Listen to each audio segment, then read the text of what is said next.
Recording in progress. Good morning. I will now call to order our meeting for Tuesday, March 14th, 2023. Roll call, please. Vice Chair Gallagher, Here. Supervisor Cottrell, Here. Supervisor Pedrosa, Here. Supervisor Gregory, Here. Chair Ramos. Here. If I could have our Director of Human Resources, please lead us in the pledge. I pledge allegiance to the flag of the United States of America and to the republic for which it stands, one nation, under God, indivisible, with liberty and justice for all.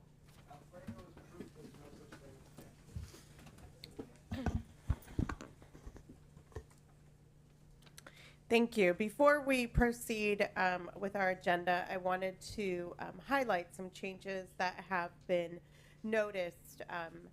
Given what will be on our, what is on our consent calendar this morning to terminate the emergency declaration regarding COVID-19 restrictions, there are some changes that have happened pursuant to the governor's termination of the same order.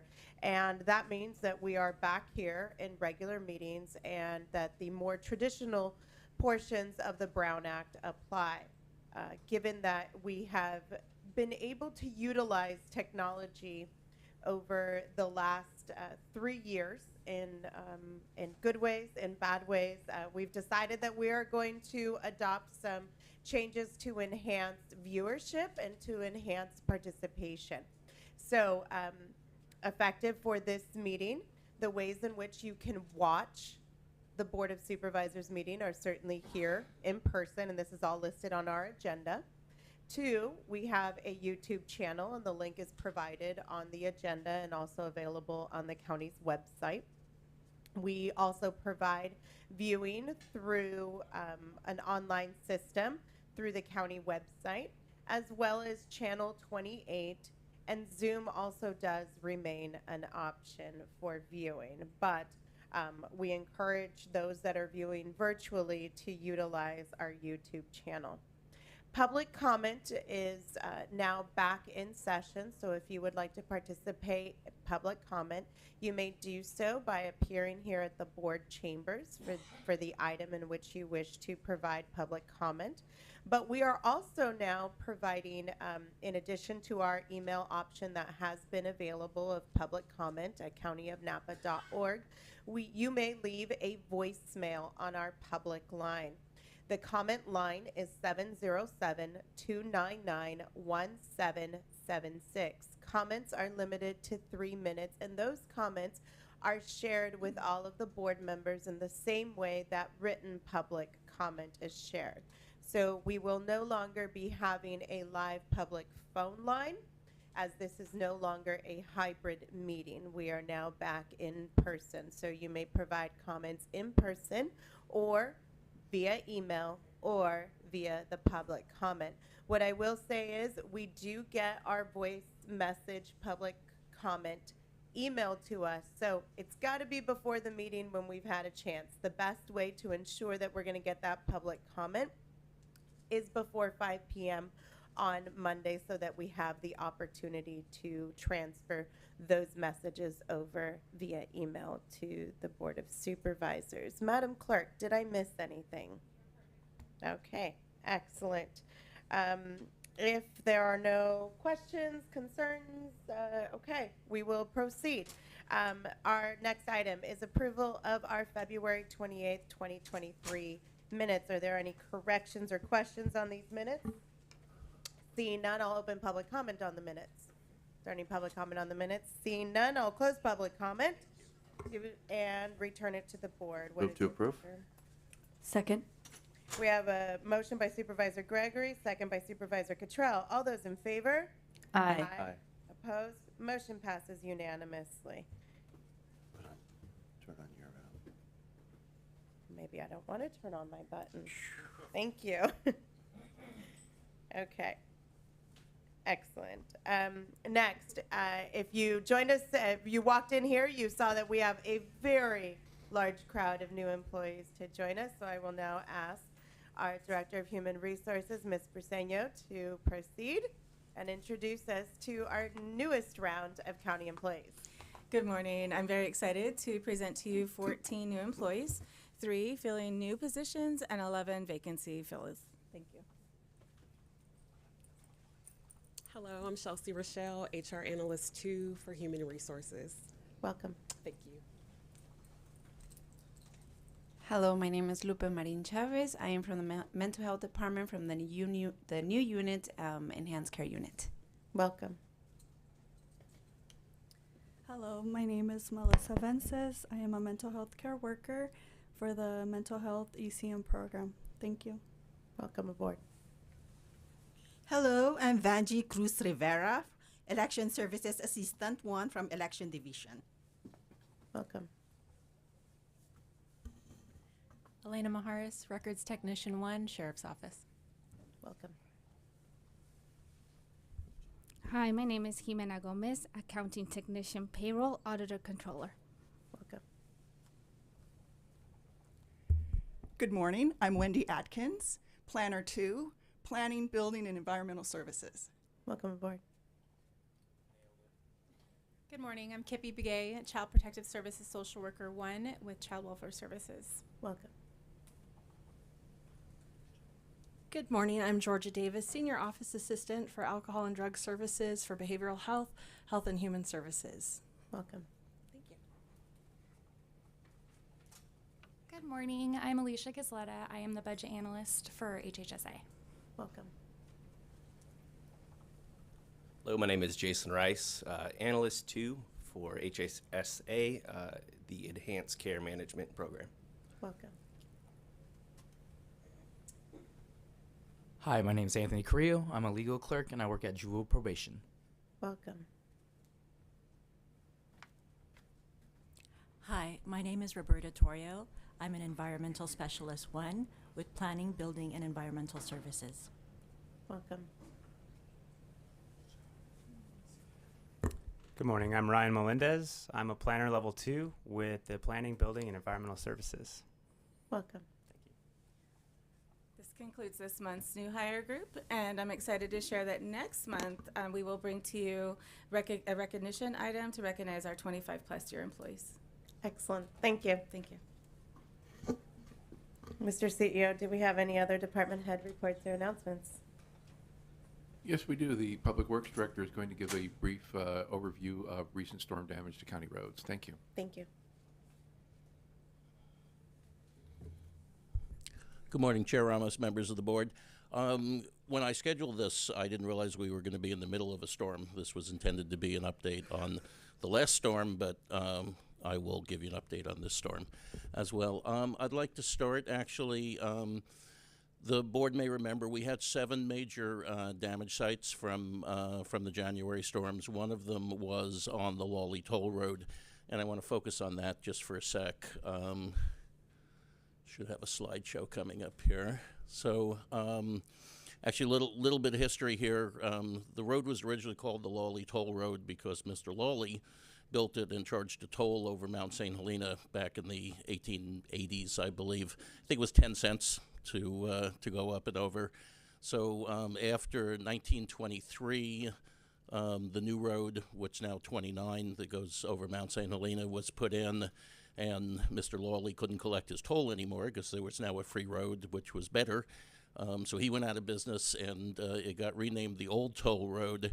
But over time, unofficially, that's sort of become merged as the Old Lawley Toll Road, which is actually wrong. It's one or the other. So anyway, if we go to the next. So one of the major slides we had back in January was up near the top of the Lawley Toll Road.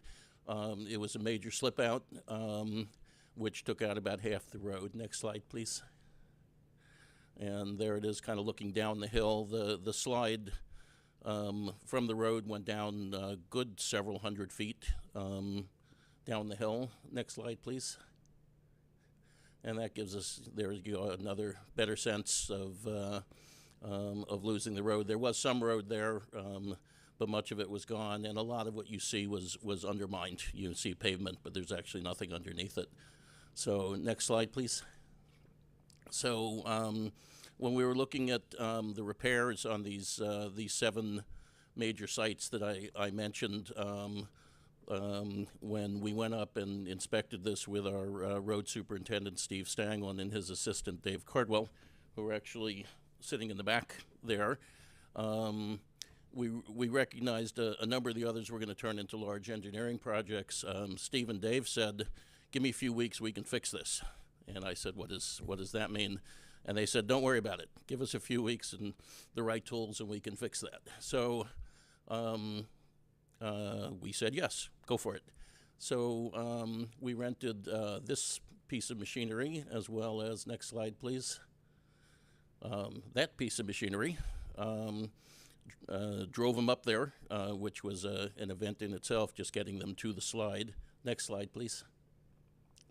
And so the plan was basically, as we couldn't fix the hillside below the road, so the plan was, let's move the mountain. Let's make more room for the road, and we'll move it over. So we started chipping away. Next slide, please. And more. Next slide, please. And continuing on.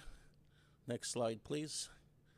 And on they went, chipping away at that hillside, which was a fair amount of pretty darn solid rock, but working away at it. Next slide, please.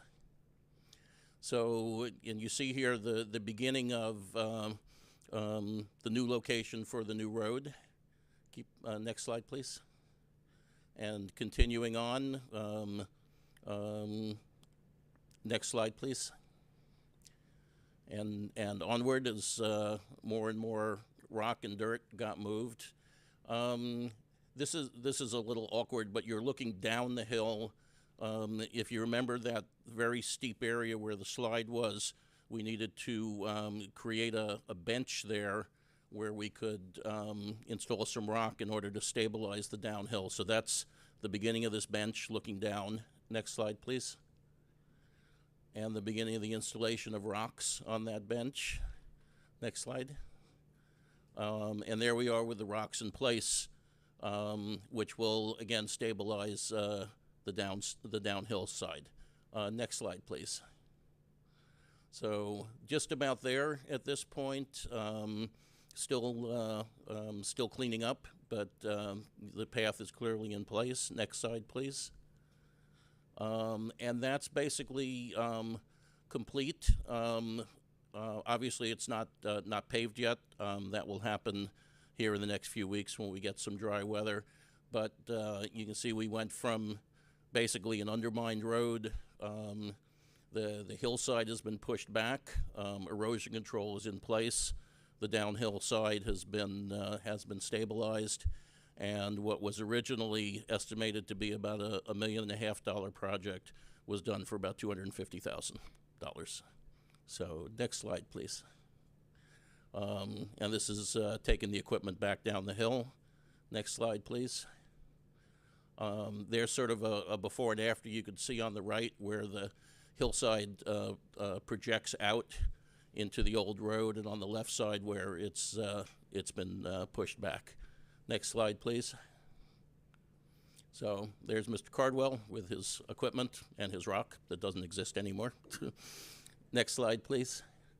Okay, those are later slides. I'll get to those in a second. So I just did want to give the board an update on this particular project.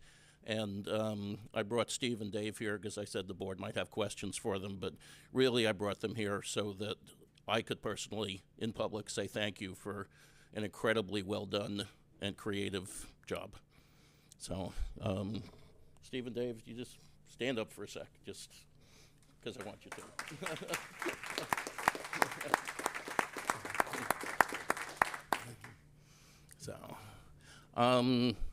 So I do want to touch real quickly on the other slides from January. So there were 6 other slides. 5 of them were on our usual west side hills. So there was one on Redwood Road above Hess, There were 3 on Mount Vita Road. There was 1 on Upper Dry Creek above Wall, so there were those 5.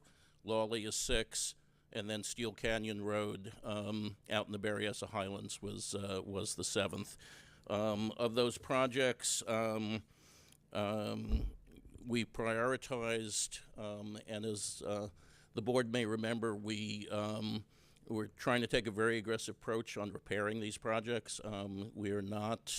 We're treating them as emergency projects, which they are.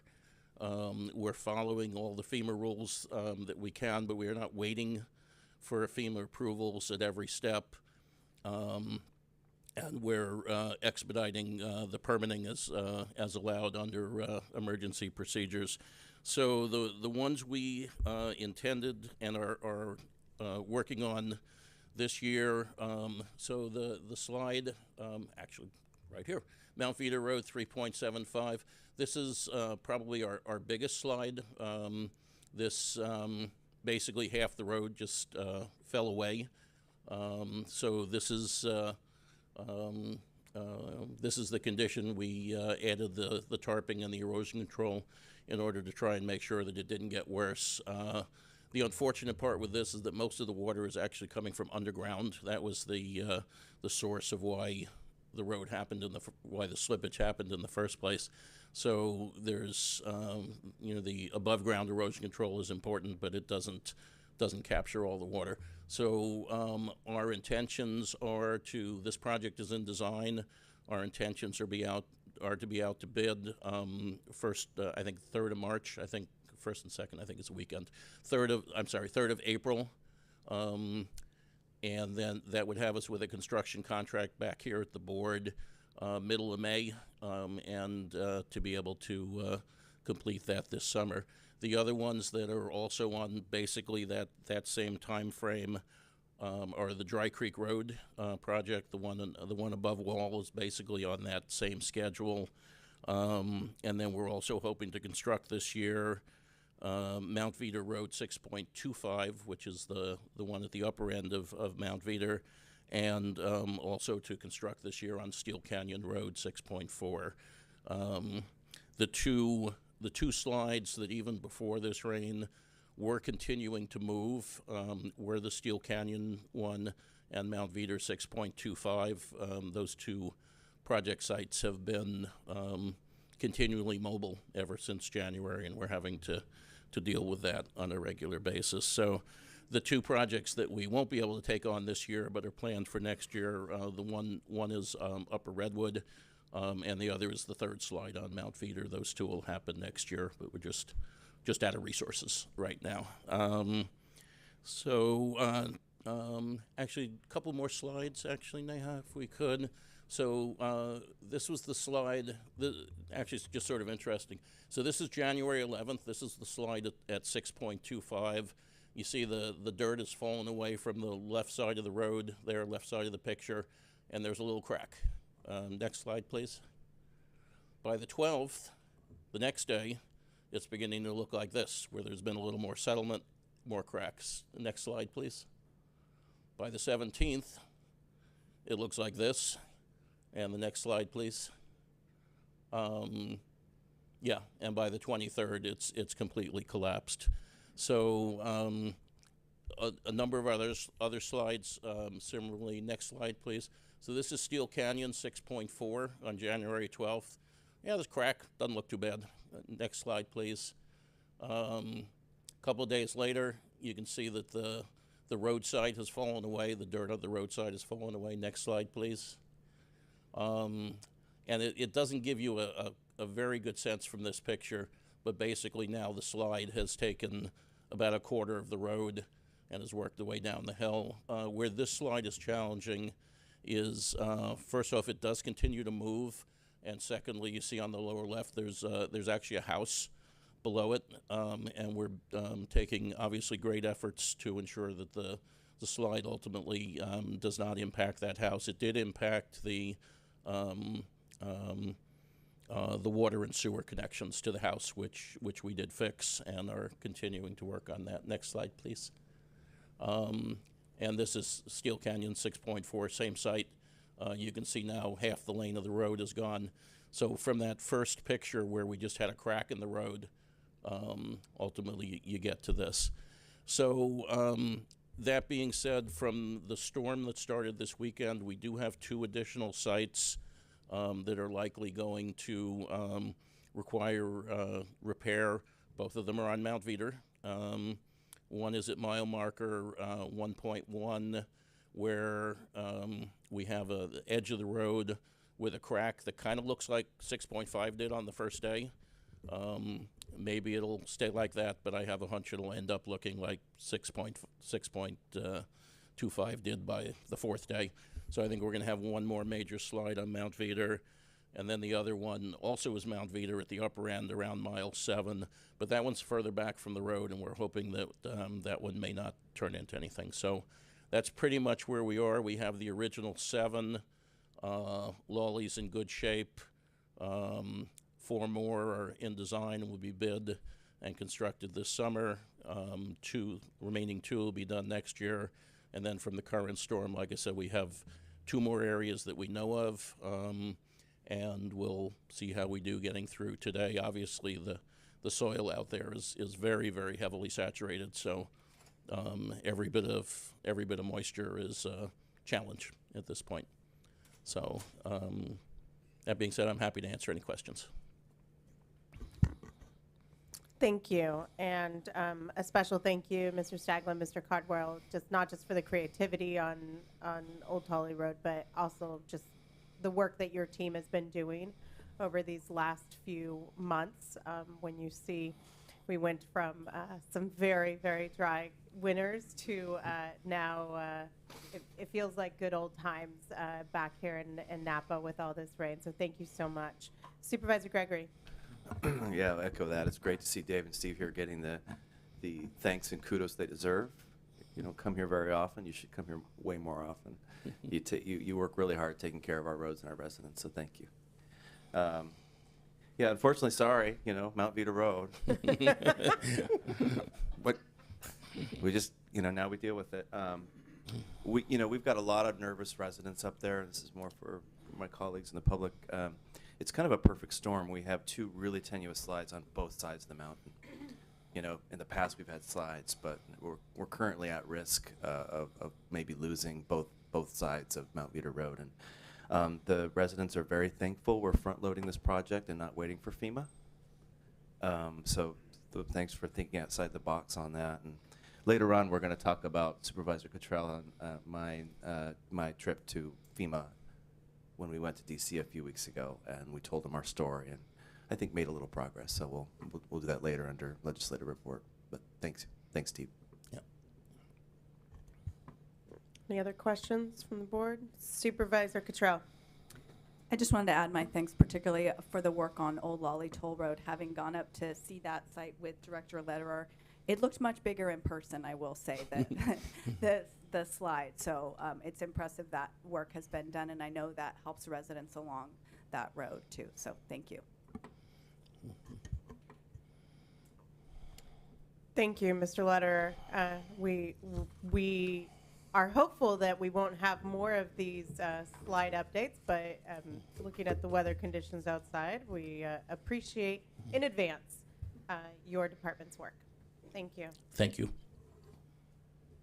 No other department head reports? Excellent. Thank you so much.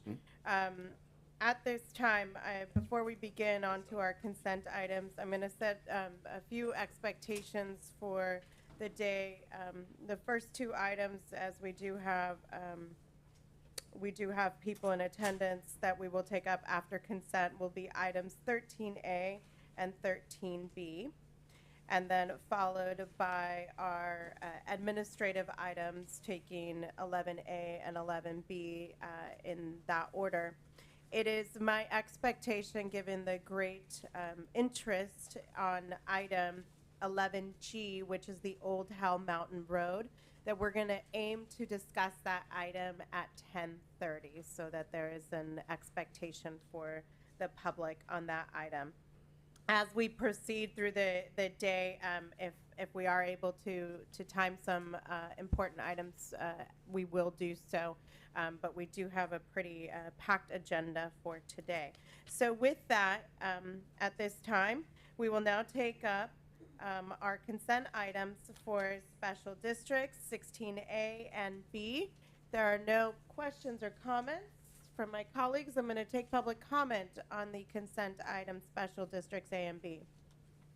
Seeing none, I'll close public comment, return it back to the board Move for approval. consideration. Motion by Supervisor Pedrosa, second by Supervisor Gregory. All those in favor? Aye. Aye. Opposed? Motion passes unanimously. Next, we will take consent items 7A through U. See no questions or concerns. I'll open public comment on our consent items. Seeing none, I'll close public comment, return it back to the board for So moved. consideration. So moved. Second. We have a motion by Supervisor Pedrosa, second by Supervisor Gregory. All those in favor? Aye. Aye. Opposed? Motion passes unanimously. Thank you. At this time, we'll take public comment. Public comment is for matters not listed on the agenda but within the jurisdiction of the Board of Supervisors. This also includes our special districts. Public comment.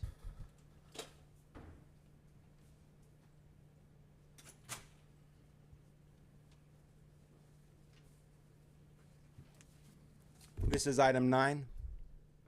Yes. Good morning, Jim Hinton, 3574 Hunter Circle, Napa, California. Just because we just sat through this long presentation over our roads and stuff, you know, I think that toll road we had before would be a good thing to bring back to Mount Veeder. And let's let Hess or the religious people next door run the road and take the toll, and then every time it washes out, they can repair it and be responsible for it. But in the meantime, why don't you all just keep approving more development up there, send more water trucks up there, cut more trees down, put more buildings out there, and just keep building out there in the meantime. That's really seems to be working out for us. Well, you know, over the years, a lot of people have told me, they've criticized my style. They say, Jim, you know, you get more flies with honey. Well, I'm not trying to get flies. I'm trying to get results. And the best way I found to get results is to publicly shame people who continue to ignore the issues our community faces. And over the last year, you've heard from our community many times how disappointed they are in Supervisor Alfredo Pedrosa. Now, if you go over to John Tudor's office and you look up his 700 or whatever number it is, his financial statements, you will see he now claims to own all of those lots that he got from Circle R Ranch, from Peter Reed or whatever his name is. You can see that he owes that Peter Reed financed him all these lots at 3.5% interest rate. And it's clear it's his property. It's always been his property. Obviously, why did Peter Reed sell him this stuff for 10 cents on the dollar and finance it for him at 3.5%? Huh? Does that make sense? Would any of you do that? You're going to sell him your house at 10% of market value and then lend him the money to buy it at only 3.5% interest rate and not wonder what really is going on here? Of course, Mike Thompson, he should be accountable, but he's not. He's never had. For 10 years, he won't debate anybody that challenges him. He says, oh, let the FPPC do their job. Well, there should be RICO. There should be a RICO investigation over this crook. But why you all put him back on the MTC when he's already threatened to withhold funds from American Canyon, when all he cares about is putting roundabouts up in Rutherford and stuff, is beyond me. Shame on you for putting him on there. He's a crook. Any other public comment?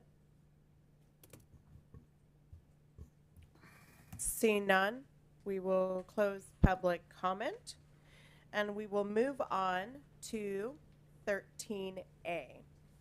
The Director of Public Works requests adoption of a resolution taking following actions for the sale of approximately 2,900 square feet of county-owned property located at 212 Walnut Avenue in the city of Napa for the development of affordable housing.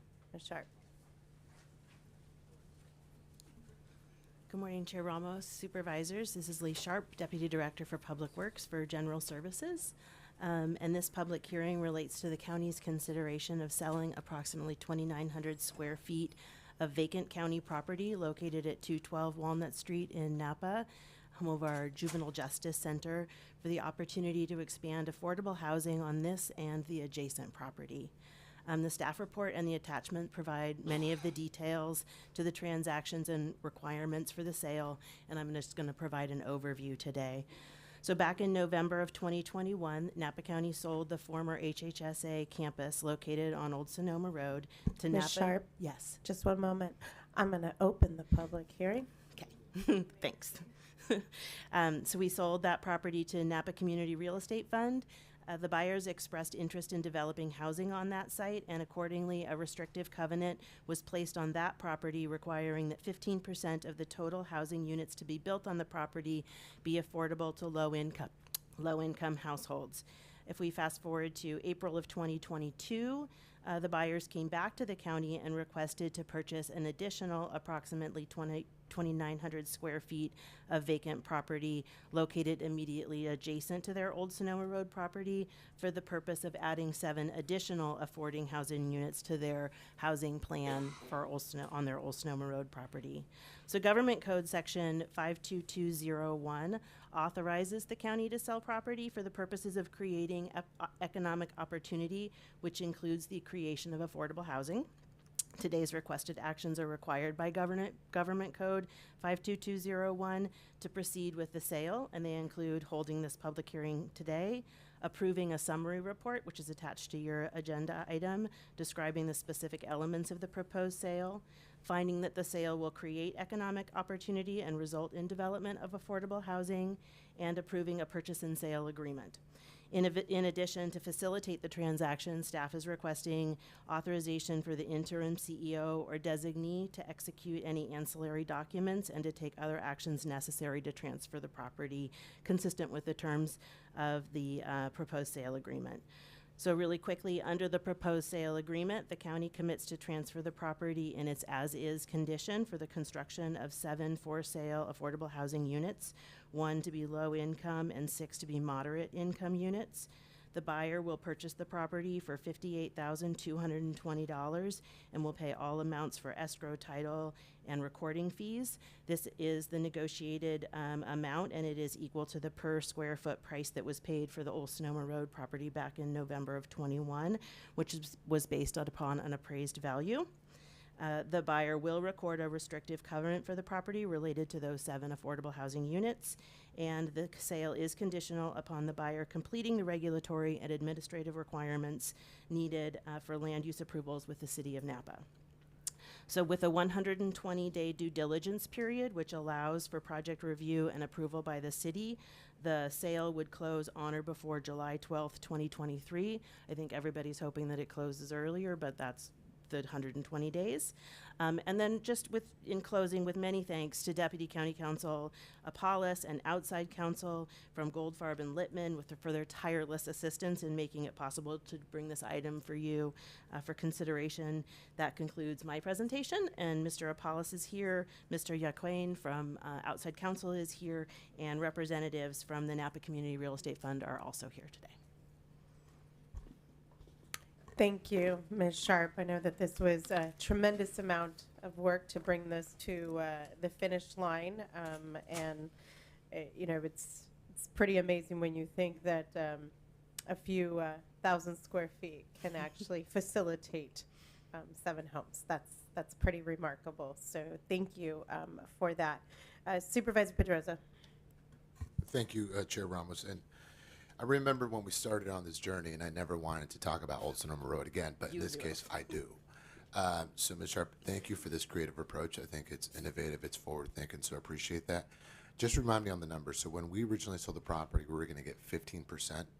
So now it's, tell me the delta. It's the 15%, so whatever the total amount that they have, it'll be 15%, and I don't recall the total number, and maybe the developers probably do, but this will be an additional 7 on top of the minimum that they were required to do. That's the value. Yes. Right? That is that's that's the definitely outcome of value. what we're achieving. So there's more families that are going to be able to afford to live in the community where they work. So Correct. to me, I think this is great to commend staff for, again, for being forward thinking, also to the developers for being creative. This is how government and private parties should work together. So I appreciate it. Thank you. Supervisor Gregory? Thank you. Yeah, I'm in support of this. I want to thank the developer as well to say that you're wanting to do more, you know, and add even another complex layer to your project to get more affordable units, and that's to be commended. So I'm generally in support of this. Thank you. Supervisor Gallagher? Well, guys, almost there. So just really excited. This is a really great project, very close to my home and in my district, and been following it all the way along, and just really, really happy that we finally got this last little bit tied up in a bow, and it's going to be an absolutely wonderful project for the community, and thank you again so much to Michael and Charles for coming to Napa, and hopefully you'll be doing more. Okay. Oh, Supervisor Cottrell? Yeah, as a new supervisor who's new to this project too, it looks easy from this perspective, and I know it has not been, so I appreciate everyone's work. And just to follow up on Supervisor Perdoza's point, to understand that we're talking about an additive amount to the 15%, that is really encouraging. So thanks to everyone involved. Excellent. Thank you. Now we will take public comment on this matter. Seeing no public comment, we'll close public comment. Unless there's other discussion by the board, okay, we'll close the public hearing and we'll bring it back for decision. I'll move that we accept the, I don't know where the exact language is, but I'm gonna go and suggest that you are moving for approval of Government Code Yes. Section 52201, approval of authorization for the chair to sign a purchase sale agreement, authorization for the interim county executive officer to take all necessary actions to transfer the property, and to make a finding and determination that disposition of the property pursuant to this agreement is exempt from CEQA. Thank you. Perfect. Second. We have a motion by Supervisor Gallagher, a second by Supervisor Gregory. All those in favor? Aye. Aye. Aye. Opposed? Motion passes unanimously. Thank you very, very much, team. We appreciate it. This is, we look forward to 7 families moving in. Proceeding with our set matters, our next matter that we will take up is item 13B. The Solano Napa Small Business Development Center representatives will provide an update regarding administration of our county's micro-business COVID-19 relief grant program. And with us today, we have Ms. Craig to help introduce this item. Yes. Good morning, Chair and Supervisors.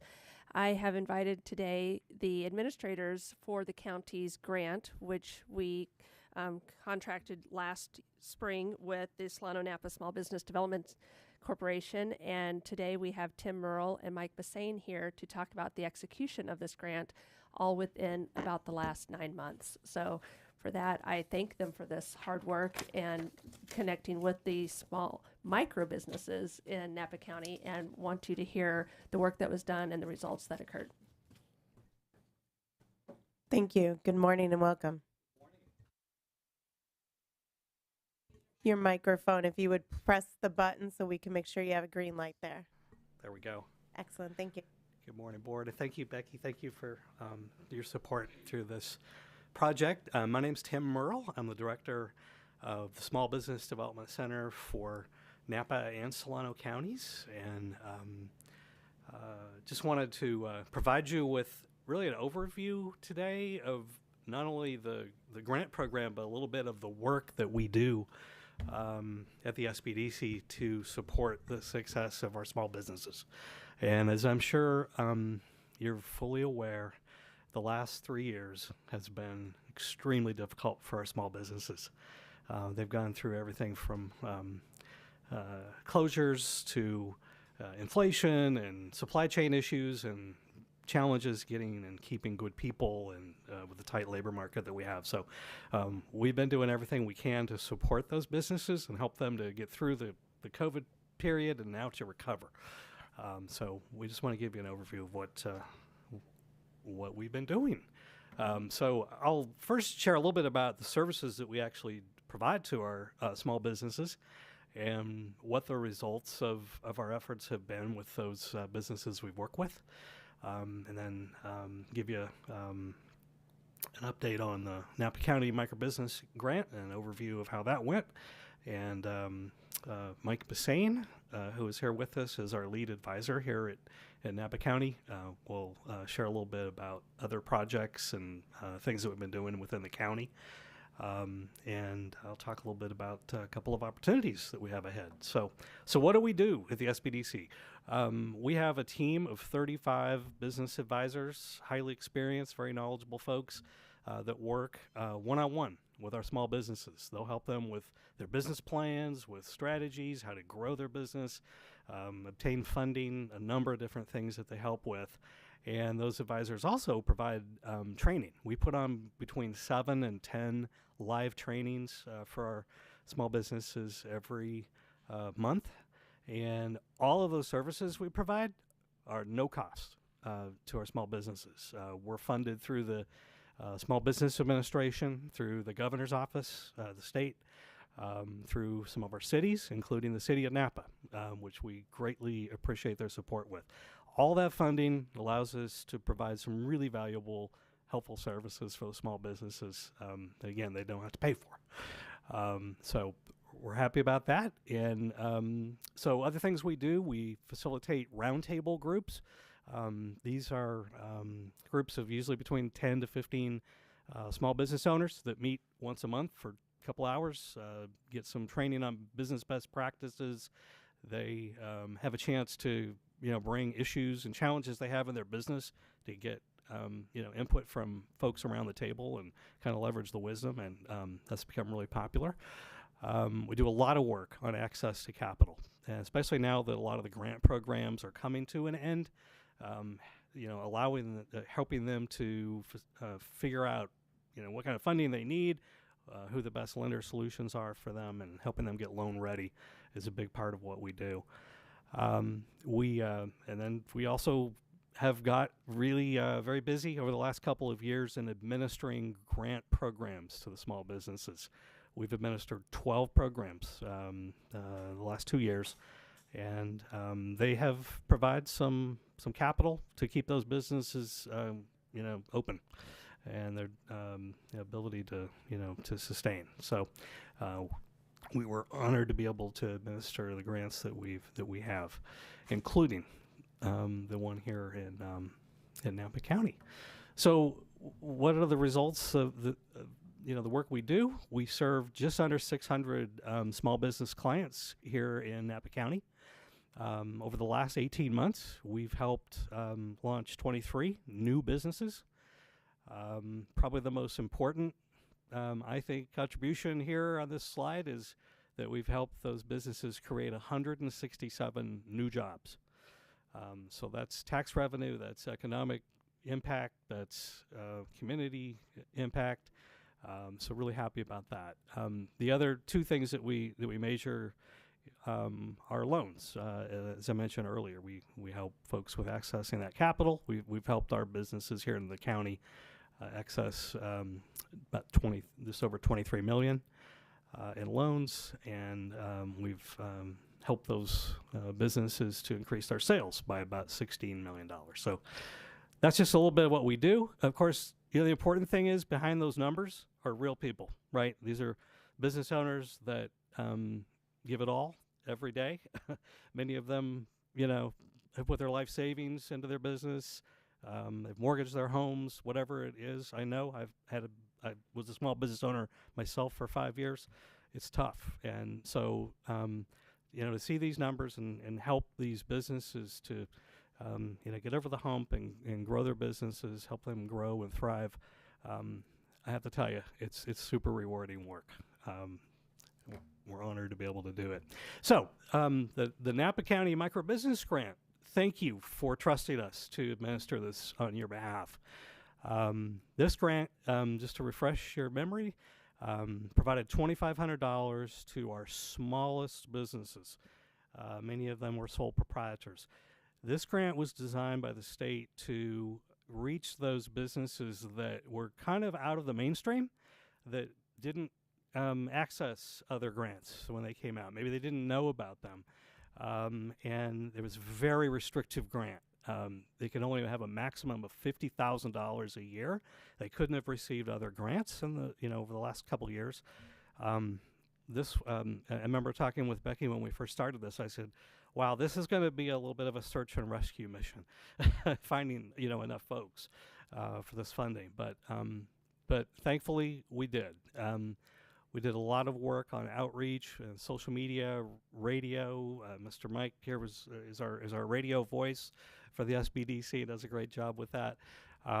We walked up and down the rows of the farmers market. That's where we found a lot of these folks, honestly. And then we partnered with the Napa County Hispanic Chamber and the Community Resources for Children. Those two partners helped us bring in over half of the grants that we administered.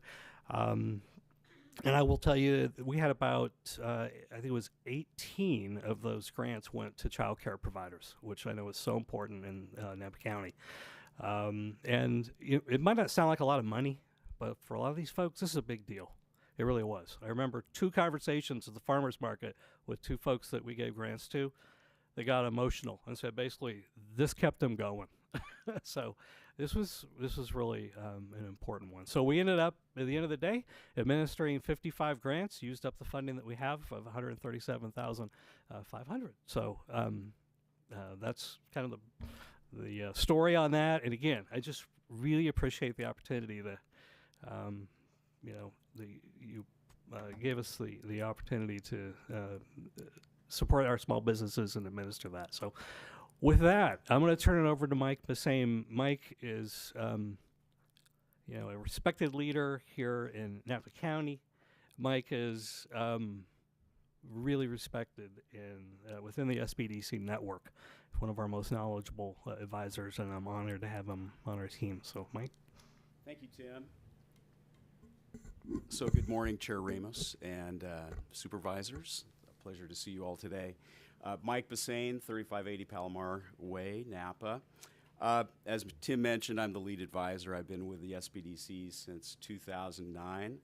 And since that time, our commitment to small business in Napa County has grown truly exponentially. We've really been engaged with more and more items that you see in the news and you hear about and are near and dear to our hearts.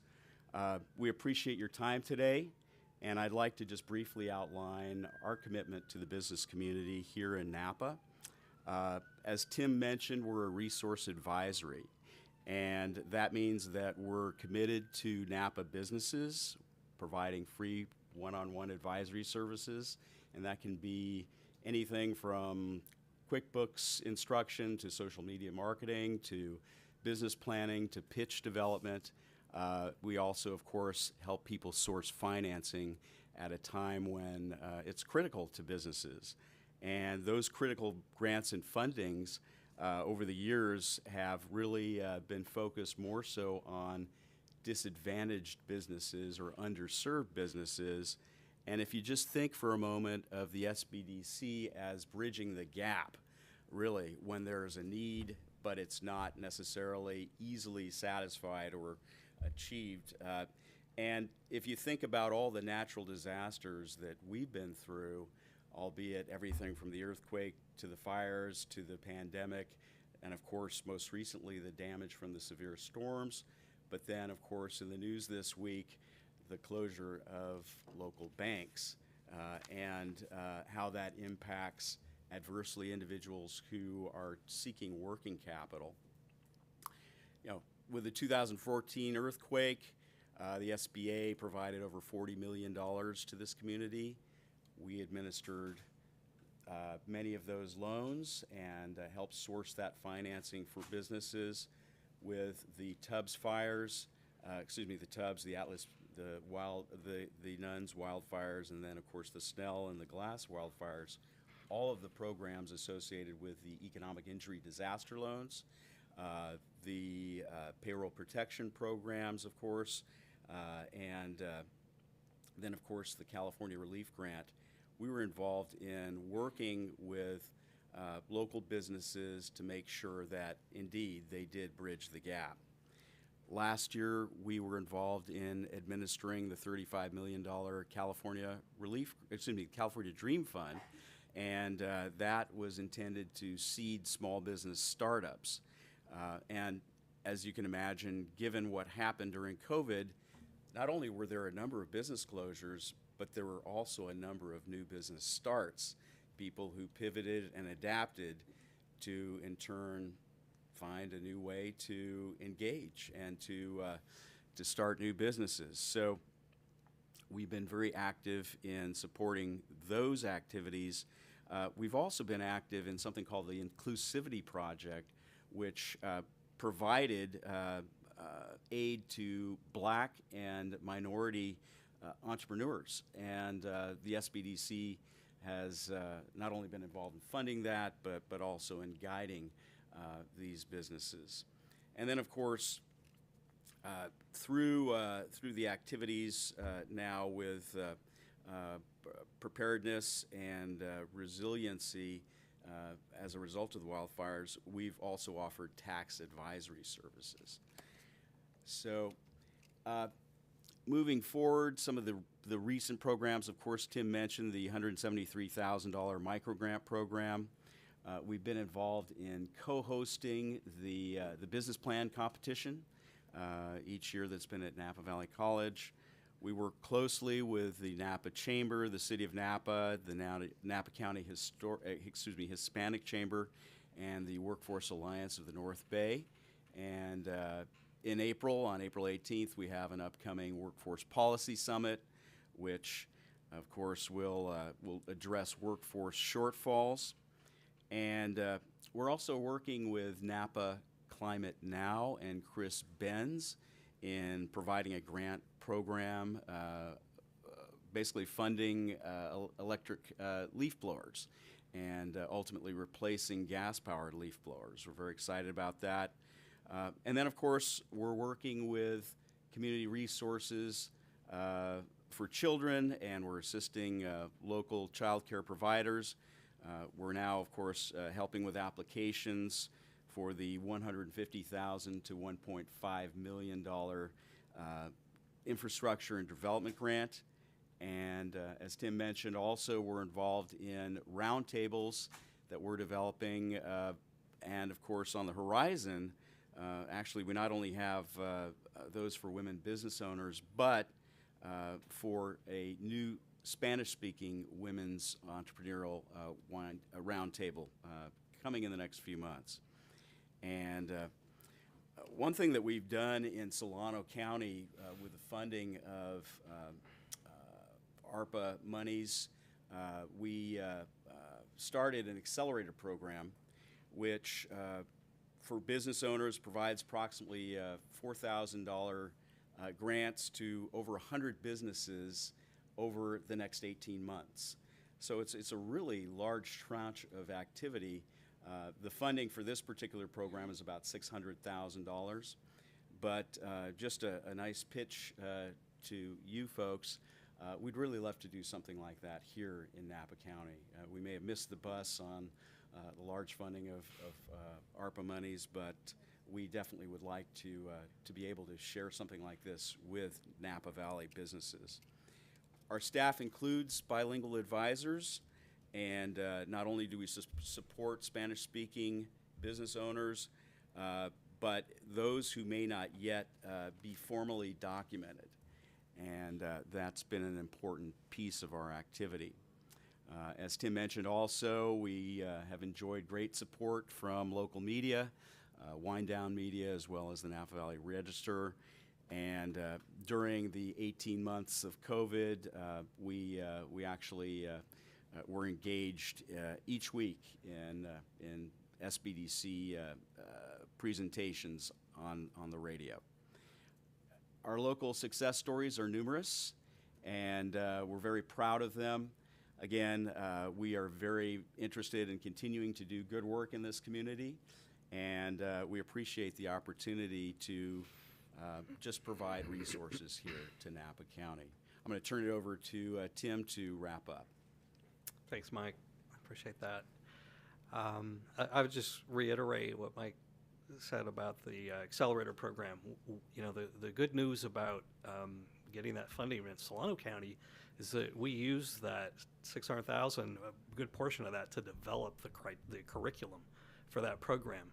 And so Napa County can be the beneficiary of that, right? Because it's already built, and I already have a team of advisors that can do that. It's a powerful program, but we would love to couple it with some funding. Even if it's $1,000 per, it doesn't have to be $4,000, but something that would, you know, because it provides, it's better than just handing someone a check, right? Because you're saying, look, you need to go through this, you know, these 6 weeks to learn business success principles, but there's a carrot at the end, right? For them to go all the way through that. And so, you know, you're giving them some funding to help, but you're giving them information that they need, you know, to grow and sustain their businesses. So, but with that, just thank you again for the time. It was great to be here with you, and happy to answer any questions you might have. Thank you so much. We appreciate the partnership. You know, one of the things during these last 3 years has certainly been being the beneficiary of these funds. It's not always within our specialty and wheelhouse, so we certainly do appreciate bringing the expertise to be able to assist our small businesses during this time. Supervisor Cottrell. Yeah, thanks. And first of all, hello to Mr. Bastain, who is my first colleague who I got to share the dais in this room with as planning commissioners together. So nice to see you. It's great for me to learn more about this program. I particularly like to hear about the grant work that you have done for encouraging childcare businesses in the county. And also it sounds innovative to be working with Napa Climate Now on the leaf blower program. So those are great to hear about. And just to understand the experience and expertise your organization brings in administering grants to support small businesses. So I would love to be in conversation you know, with this board and with you, looking at issues like Senator Dodd's bill on climate resilient districts, and also I understand that Yolo County did some early climate action grants, both of which I think would be opportunities to help small businesses develop more climate resiliency. Yeah. And knowing that you have the skill set to administer the grants sounds like some opportunity there. So thanks for being here today. That's great. Thank you. Thank you. Supervisor Pedrosa. Thank you, Chair Ramos, and I just love this information, so thank you for that. And for $137,000 and $500, you sure did a lot. That's a lot of money, but in the grand scheme of things, it's not a lot of money in terms of the impact you had. So continuing on what Supervisor Cottrell said, because I'm really interested in that, if we were to can we create a pilot program where we create a target program in terms of what we're trying to fund with you all? Absolutely. Absolutely. I'm very interested in that, of being able to identify a pilot program where there's X amount of money that you all deploy, that it's very targeted for a singular purpose. If it's climate oriented, I think that's great. It's great that we're going to be talking about the budget maybe, and the budget's coming up. So the fact that we could create those pilot programs, I'm of great interest. But you also have a lot of data that could be valuable to us. So of those 55 grants and the 23 new businesses, what type of businesses were they? As I mentioned, probably the largest one was childcare, but a lot of them, we had we had landscapers, we had food artisan folks, we had a number of sole proprietors, people that, were just consultants, but they're just single, one person companies. So that made up the bulk of them. That type of data is valuable to have. Yeah, it was a rather small window of opportunity because one of the state requirements was that the business could not earn more than $50,000 in 2019. They could earn more in subsequent years, but it really sort of screwed down who we could apply these grants for. And but yeah, any number of small businesses that had just been initiated, albeit folks in the healthcare services, wellness, massage, etc., as well, but also wine industry consultants and such. Thank you, Mr. Percent. And again, just, my mind is not going about, gas-powered leaf blowers and going electric. I don't think that moves the needle quite a bit, but you have to start somewhere on climate change, so I totally understand that. But now it's like, could you incentivize electric charging stations? An issue that's near and dear to my heart because we don't have enough charging stations in the county. Director Litter knows that. But could you create pilot programs like that where you now have more businesses, if you provided the incentive, the grant funding, they're contributing to the solution. Right. It's very outcome driven. Yeah. That's exciting. Yeah. In terms of making a difference. Absolutely. Appreciate those words. And the other benefit is for us, even through this micro grant program, and the leaf blower will provide the same thing, and whatever we focus on will, is that brings them into the SPDC world. So now we're able to have a relationship and to help those folks that maybe they didn't know we even existed, right? So there's some long-term benefit, I think. Totally. And I think that's what's so great about being able to go through your system. You have a system that works, that creates counseling, financial empowerment. So I get all that. And going back to the leaf blowers, not that I want to minimize it, but the concern I've always had is how do you impact small businesses, right? That mom and pop, that small business owner where $300 is a lot, $500 is a lot. Yeah. If we could go out and provide that incentive to make that switch to electric, that's huge in our community. So I appreciate that you're partnering with the Hispanic Chamber of Commerce, reaching out to the also Napa Chamber of Commerce, using them as a resource, both organizations. I think that's commendable. So thank you. Yeah, it's all about community, right, and having great partners. Thank you. Timely presentation. Supervisor Gregory. Thank you. Well, good to meet you, Mr. Murrell, and glad to have such a dedicated public servant repping Napa for you. You're very lucky. I am. And we are too. Later on, in an agenda item related to ARPA, we're going to get probably a little bit into our child care investment plans going forward. You said something that caught my interest, that a lot of your clients, or some of your clients, have used it for child care. I think you said that. Mm-hmm. Can you explain what that means? Well, first of all, we had, again, I think it was 18 child care businesses that received the micro grant. And then, and so that alone allowed us to get introduced to a lot of those businesses so we can help them expand, their business, access other funding, and whatever it is that they needed.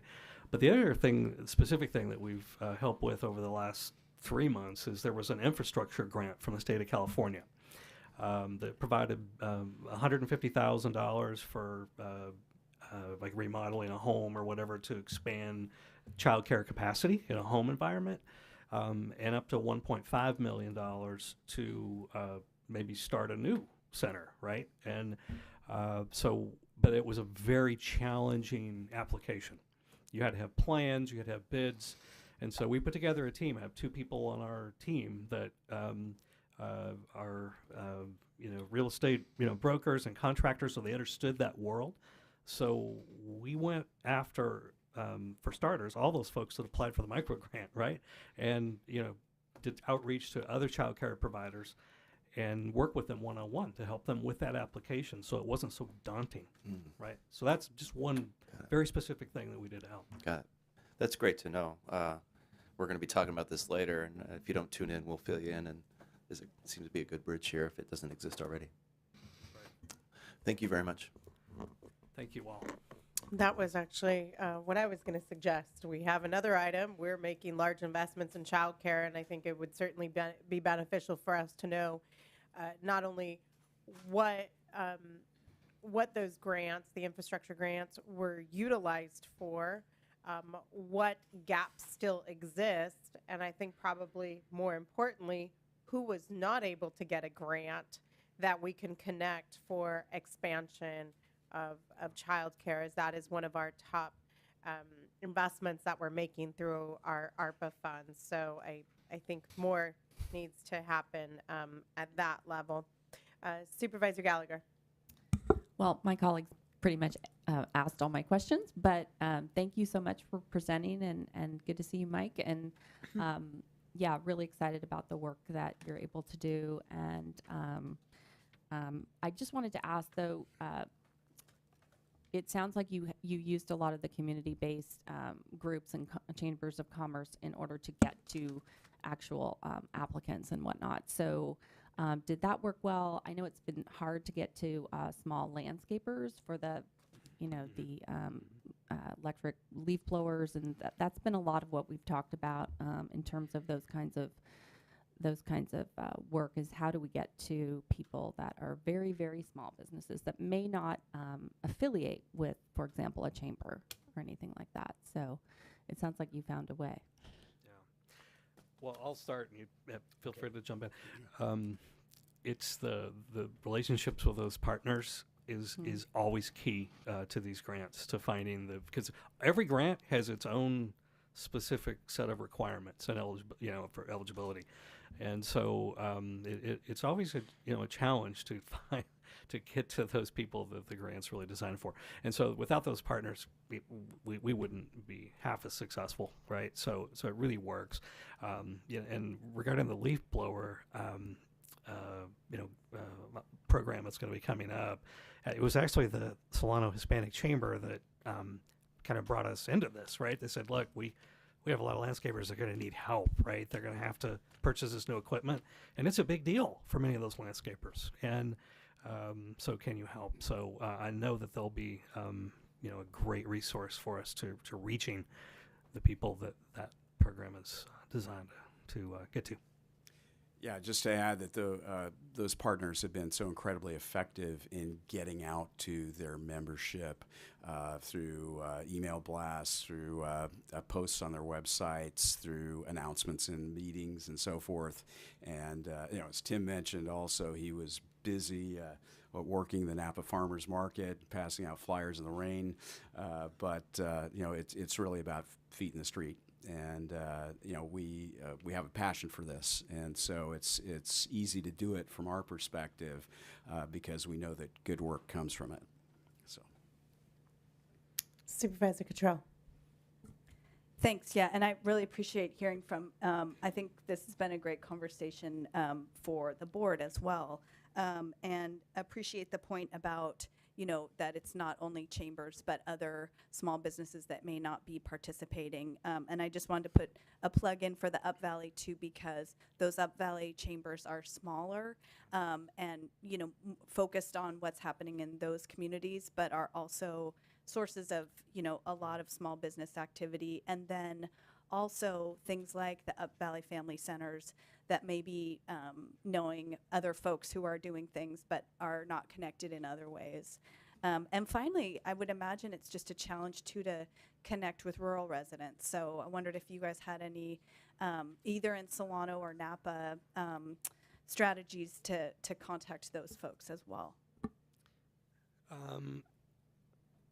Well, first of all, this guy came from the wine industry, right? And especially on your banking side, right? That's a big part of what you did. So Mike is very well, connected here in Napa County. And Solano County, we actually did have 2 years ago a farm budsman over there that worked directly with the farmers and ranchers in Solano. There's a lot of unincorporated rural farms and whatnot over there. So that was effective. That was funded by the county, and then with COVID, they decided to not continue that program. But that was effective, and we still have an advisor that's connected with the Farm Bureau over there, and the local attends the meetings so that we do have a presence, and that's one way that we reach those folks. But we're always looking for more. Ag tourism is also a big area that we've focused on, and it's just trying to get creative, I guess. It's just not easy, right? You have to keep trying things. Thank you. Seeing no other questions from the board, I'll open this for public comment. Seeing no public comment, I'll close it. And with gratitude, thank you so much for coming and providing us this update. And you can look forward to further questions from Ms. Craig, as we have already alluded to. Thank you. Thank you so much. Thank you. The next item, we will call 2 items together. I'll invite our auditor controller to come up with her team for items 11A and B. Item A, the auditor controller requests acceptance of the county's single audit report for fiscal year end, June 30, 2022. And B, the auditor controller requests the board to accept and instruct the clerk of the board to file the updated internal audit charter effective March 14th, 2023. Good morning, Ms. Schultze. Good morning, Chair Ramos, members of the board. Tracy Schultze, the auditor controller. I'll take A, and I'll turn over B to Paul. So the report before you today is a single audit of federal awards to Napa County for the fiscal year ended June 30th, 2022. This report must be approved by you by March 31st of the following year, which is coming up very quickly. To provide you some background, the single audit report is an organizational-wide financial statement of federal awards audit of a non-federal entity that expends $750,000 or more in federal awards or federal funds. The term single audit reflects the standards under which all awards are consistently audited using uniform guidance for a wide variety of grant requirements.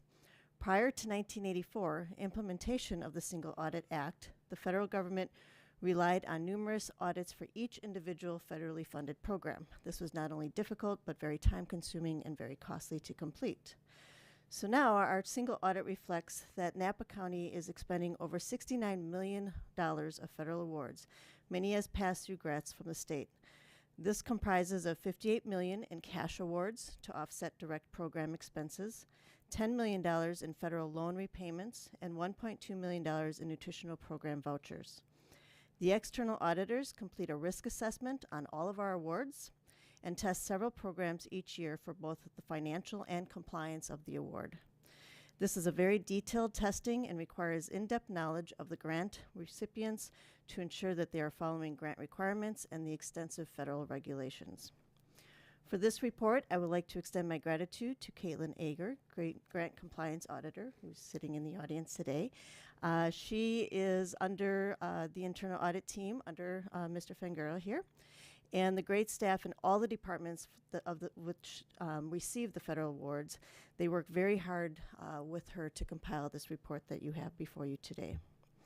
Our report again demonstrates the high quality of staff in the county, as we have no material findings or question costs. The opinion can be found on page 14 of the report, and with that, I'd be happy to answer any questions.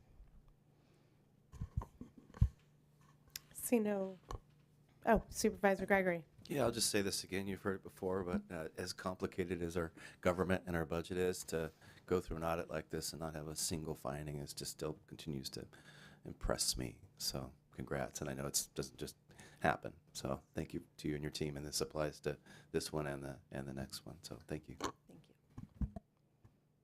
you. Okay. See no other questions from the board. I'll open public comment on this item.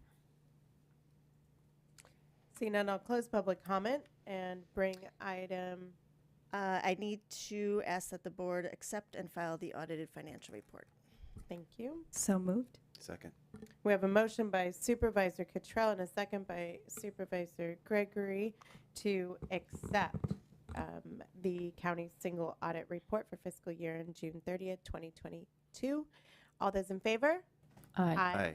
Opposed? Motion passes unanimously. Thank you, Ms. Schultze, and we will move on to item 11B. Good morning, Board of Supervisors. My name is Paul Frangura. I am the Internal Audit Manager in the Auditor Controller's Office. Today in front of you is the updated Internal Audit Charter for your approval. The prior charter was last approved by the Board of Supervisors in 2012. During our peer review conducted by Placer County in 2019, we were found to be out of compliance with the standards for the professional practice of internal auditing, which require us to review, update, and present the charter at least once every 5 years.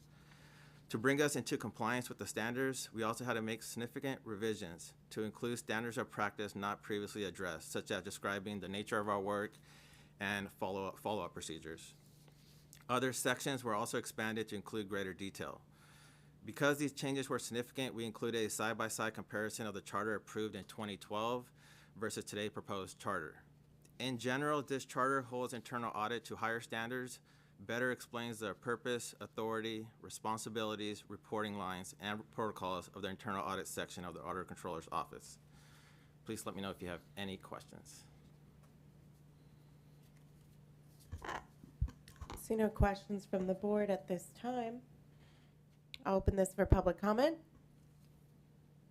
Seeing none, I'll close public comment, and I will bring it back to the board and say thank you. This is a tremendous amount of work, and certainly one that increases our transparency in our process and enables us to continue to receive those plaques that Ms. Tracy Schultze loves to show us every year. So thank you very much for your work.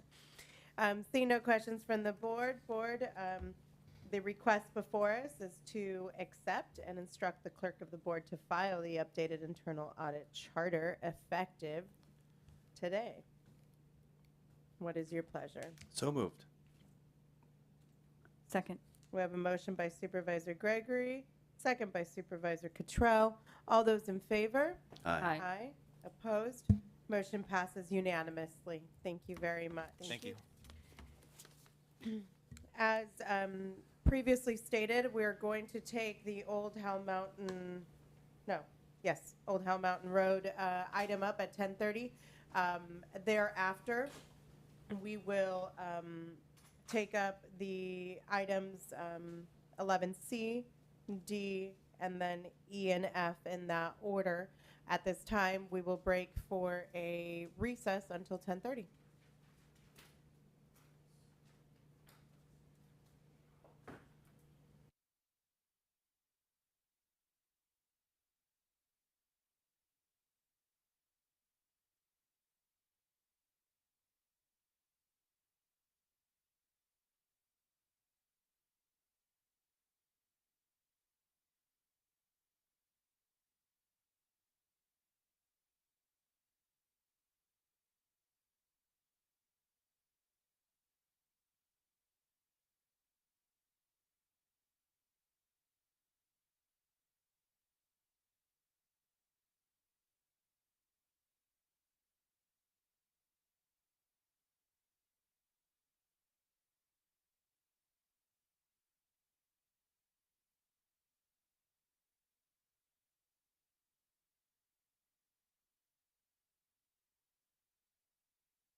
Recording in progress.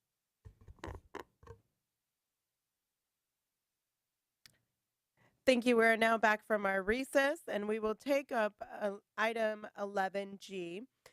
We will be hearing from our Director of Public Works, Mr. Lederer, on a presentation and possibly providing direction on a specific segment of Old Howell Mountain Road. Mr. Lederer. Thank you, Chair Ramos, members of the board, Steve Lederer, Public Works. Yes, for history, in 2017, during the 2017 storms, there was a significant portion of Old Howell Mountain Road that washed out during those storms. That area was not repaired at the time. It was one of the projects that didn't get FEMA funding. So the road has been closed since then from a point coming north from the St. Helena city limits, just closed right at the St. Helena city limits all the way up to where it intersects with Deer Park, Deer Park, Howell Mountain Road in the Angwin area. There's a map in the packet that shows the area that's closed. It's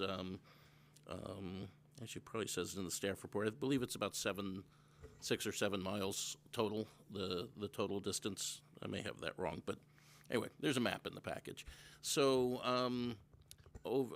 during the January storms, there was an additional major slide on Old Howell Mountain Road, and we thought it was worthwhile to do an inspection of the complete road and give the board an update of kind of where we stood. The board does not have to give us any direction today, but you could. And I kind of laid out some potential options. There may be others. And again, you may have direction today, or you may decide you want more information, and we can come back and talk about it. But it did seem appropriate just to update the board on where we were and what's changed over the years. So with that, I'm PowerPointing today. So I have a set of slides. You really can't do this without pictures to kind of understand the current condition of the road. So we'll just go through these. I have about, I'm not sure, about 15 slides or so. So here's a typical, what I call typical condition of Old Howell Mountain Road. The vast majority of it, as you walk it, and we walked the whole thing top to bottom. That's where these pictures came from. Actually, Steve Stanglin did the walk, so he needed the exercise. So this is fairly typical of the condition of the road. You see cracking, and more so. So we'll. If you look at this slide, you see on the right side of the slide those cracks beginning to form. That's the precursor to what will be a future slide at some point in the future. This is another area showing where additional slide has already, kind of begun to occur. This is, as is typical in a lot of places, uphill slide. If you look at the right side of the slide, you'll see the mountain has actually slid about halfway over the roadway.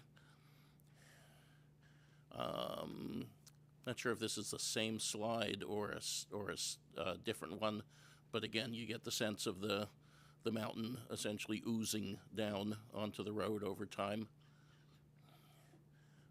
This one is another one. This is definitely a different uphill slide.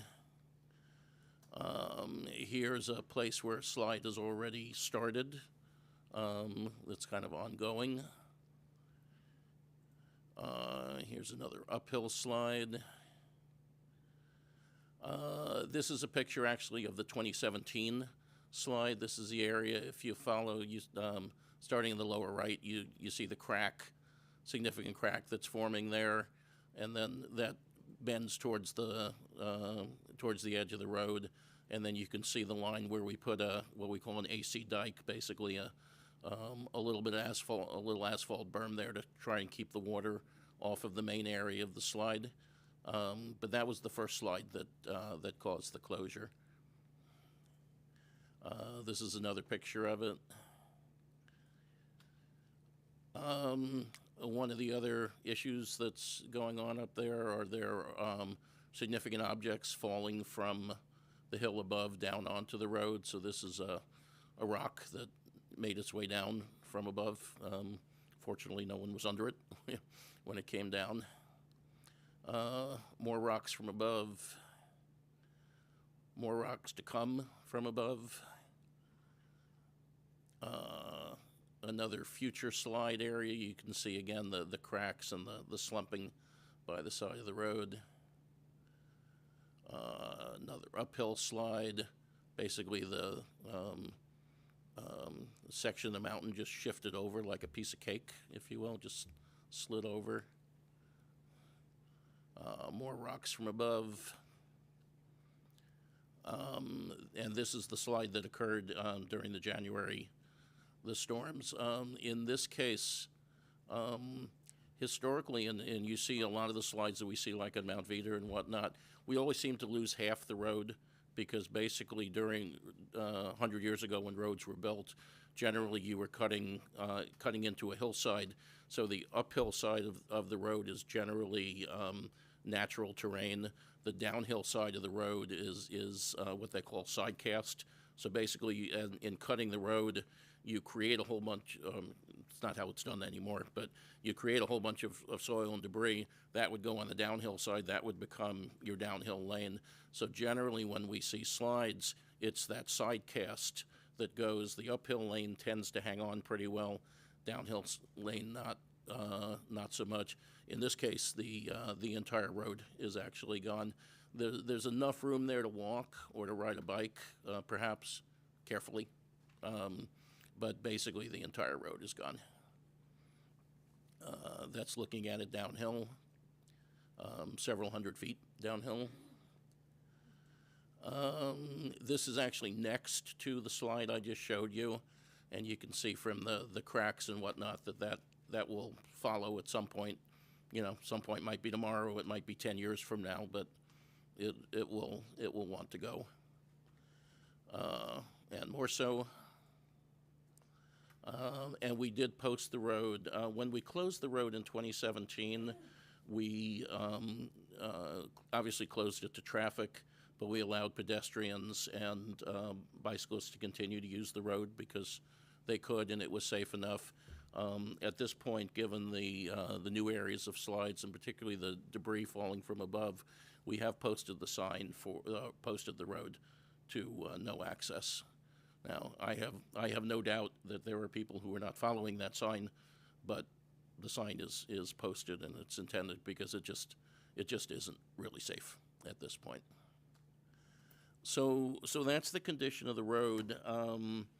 I wanted to bring to you some policy options to discuss, and I know there's been some written public comments that you've all seen. And I imagine there may be some other public comment as well. So the options that I came up with as potential things to do, one obvious option would be simply to repair and reopen the road. You know, given the condition that it's in, I'm estimating, I don't want to say guessing, but estimating we're probably over $10 million at this point. There are several areas where significant retaining walls would be required. The uphill slides are certainly easier to deal with. You know, basically those are cleaning up those areas, pushing the hillside back. Some of those may need uphill retaining walls, you know, basically to keep the mountain from continuing to slide down, and then all of the pavement repairs and whatnot. So given enough money, anything is possible, but it is a very significant expense at this point if we were to try and bring that road back. I will mention there are no driveways that are impacted by this closed section, so all property owners have access to their properties. And I guess I'll also mention, because I know it's been brought up a number of times over the years, the question about whether this is a valuable fire escape route. It is a road that could be used, but I'll mention that the fire department numerous times have said that because it's long, it's narrow, and it sits on a cross slope above a valley with a tremendous amount of fuel, that they would never recommend that be an evacuation route. That it's if it came down to trying to get people out down Deer Park, they have a much better opportunity to be able to defend an evacuation along Deer Park than they would ever. Basically, along Old Hell Mountain, it's not defensible. It's too much fuel, too narrow a road. So it's not really fire access. It's not impinging on anyone's ability to get to their property. That being said, it is, before Deer Park was built, it was the original road between St. Helena and Anglin. But of course, Deer Park and Sanitarium and all of that have replaced it over time. So one option, fix it. Another option would be to abandon the road, formally abandon the road. The county does not own the land under the road. We have a road petition, an easement from the 1800s that gives us a 60-foot, basically a 60-foot easement. So it's effectively ours as long as we want it. If we abandoned it, the property would return to whoever the underlying owners of the property are right now. So if we abandon it, it would go back to private property, and that would be that. Another potential option, because we do know that pedestrians and bicyclists have enjoyed that route over the time, similar to, say, Oat Hill Mine Trail, is there another agency like Parks, like the Land Trust, like the Bicycle Coalition, somebody who would like to take it on and manage it, do the repairs that are necessary, and manage it as a bike and pedestrian path. It'll still, I don't want to understate it, it'll still be a very expensive project, even to bring it back for that, but it'll be way cheaper than trying to bring it back as a road, because you can do things on a narrower, you don't need as much road. You can do things on a lighter weight basis because you're assuming you're not carrying a lot of vehicles. So it's still, again, just estimating, it's still a multi-million-dollar project, but it's probably low millions rather than 10 to 15 type of millions. So I will say I've not reached out to any of these organizations or anybody to ask, because I don't have board direction to do so. But there's some possibility that there might be interest in doing so, and probably the Oat Hill Mine Trail is maybe the best corollary, if you will, or example of one way where it has worked. That has worked in the past. And then last option, simply continue the status quo.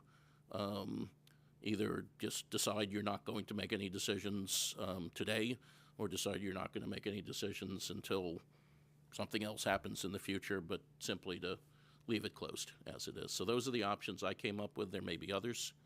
And with that, I'm happy to answer any questions, and I imagine the board will be interested in public comment at some point. Thank you, Mr. Lederer. As a kid who grew up in Pope Valley and learned to drive on this road, certainly lots of discussion and really to think about its future before us at this time. We have received significant amount of public comment over the years of what everyone believes should happen with this road. But thank you so much for this presentation. Supervisor Cottrell. Thank you, Chair Ramos. And yeah, I agree, having memories of traveling up and down that road in a car, on a bicycle, on foot. It is, I think, an important part of the community. And so I'm really thankful to have this discussion today, and thank you for those pictures too.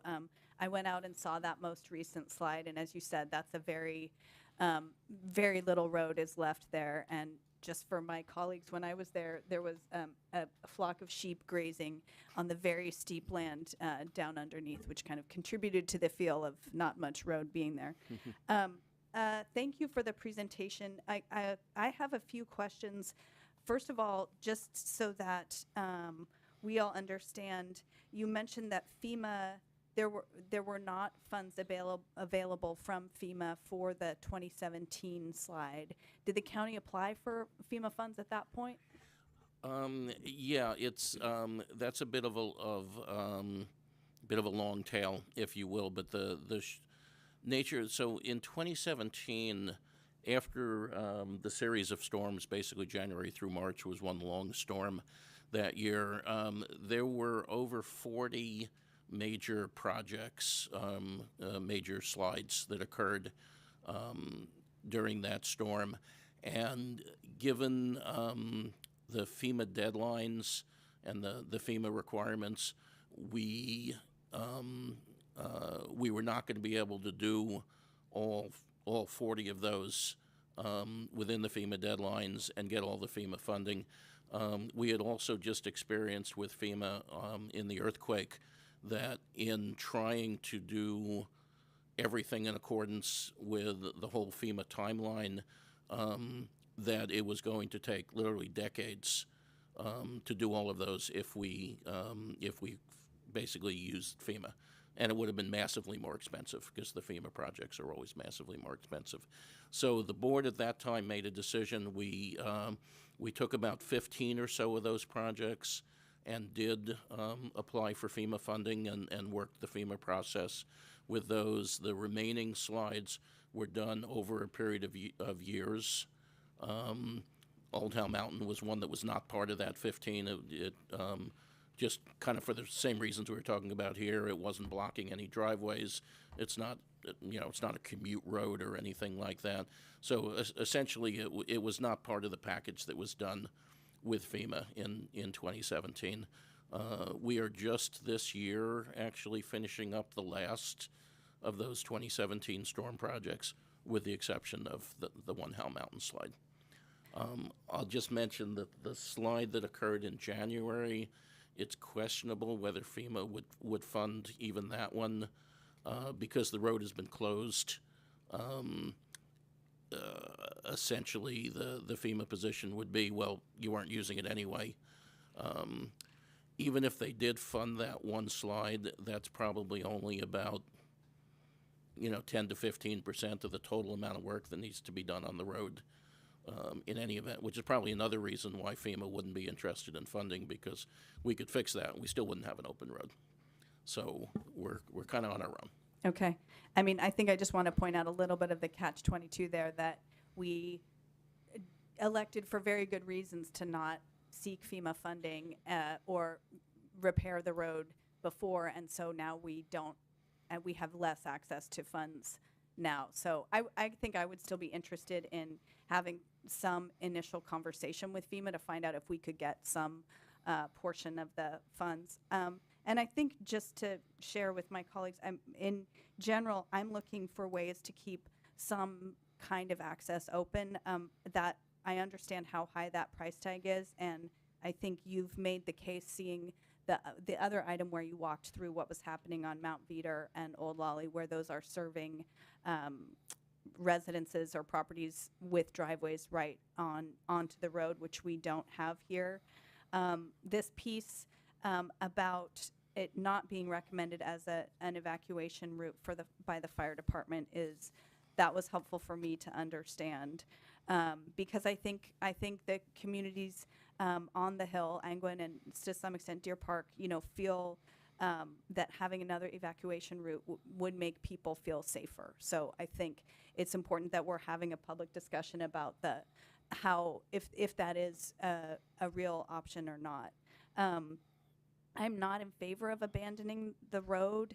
I'd hate to see whatever we do in this moment to close that door permanently would not be of interest to me. I think exploring the whether it's a pedestrian or cyclist route, or I was going to ask a little bit about the possibility of maintaining a one-lane road for some level of egress, especially as you said, if we've got a 60-foot wide easement there, is there some potential to move into the hillside the way it was done on old Lolly? So those are some of my observations and questions. I do like your idea of potential partnerships with other organizations. I'd like to see the county still keep some skin in the game in terms of road upkeep, but and also perhaps getting input. I know we've had input from the fire department, but also getting input from the sheriff would be interesting. I know the other thing on that road, it's often been the site of illegal dumping in years past. Now with no auto traffic, that's probably less of a concern, so I'd hate to do something to recreate that, but that's just another, I think, background piece of information on that. Yeah, just in terms of the dumping and whatnot, when we, I think it was 3 or 4 years ago, we put up much more significant barriers that before, even though the road was closed, people would move, whatever was there and still drive and still dump. Now that we've got much more significant barriers there that make it much harder. So unfortunately, they go somewhere else and dump. If we could just get them to go to the dump, that would, but that's a separate subject. Supervisor Gregory. In your evaluation, when you talk about fixing the road and putting it back, in your mind, is it a 2-lane road or is it still just more of a 1-lane road? Best case scenario. Well, I think in best case, we would restore what's there, which is, certainly it's not a full 2-lane road, but cars could pass, you use the shoulder and whatnot. So if we simply put back what was there, it could remain 2 lanes at that width. Narrow, but doable. And Lawley is actually a good example. There are parts of Lawley which is literally, there's only width for one vehicle there, but it's still a 2-lane road, and people learn to cooperate with each other. So Old Howe Mountain, if restored to what it was, would at least be that. And I'm just wondering if down the road, if there was a solution, commit to a 1-lane road, and if it'd be cheaper than your estimation, rather than pretend that it's going to be anything more than that. Just to consider. Yeah, I think it's fairly clear. Ryan, you're an engineer. You've done some of these projects. If the road was narrower, in some cases the retaining walls could be smaller. Wouldn't have to carry. Probably still would have to carry the same amount of weight. But yeah, if you don't have to build as far out, some of your walls will be cheaper. Still dollars, but cheaper.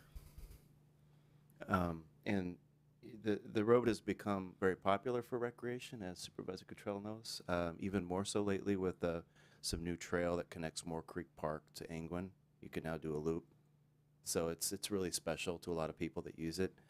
I think at a minimum we need to make it safe for pedestrian and bicycle use, because I think they're going to use it anyway. So I think it should be on us to make it safe for those that are going to use it. Even if you sign it, it's popular enough where people are going to use it. So I'd like to at least focus on that.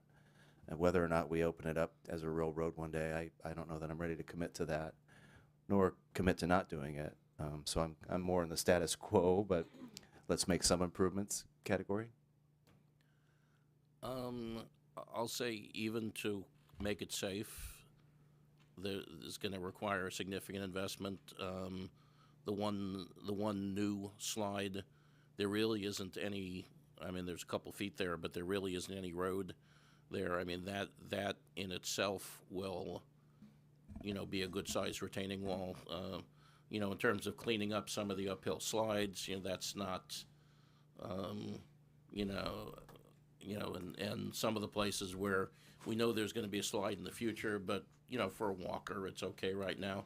Those are sort of 6-figure type investments but where we need to do retaining walls, we're kind of talking a 7-figure investment.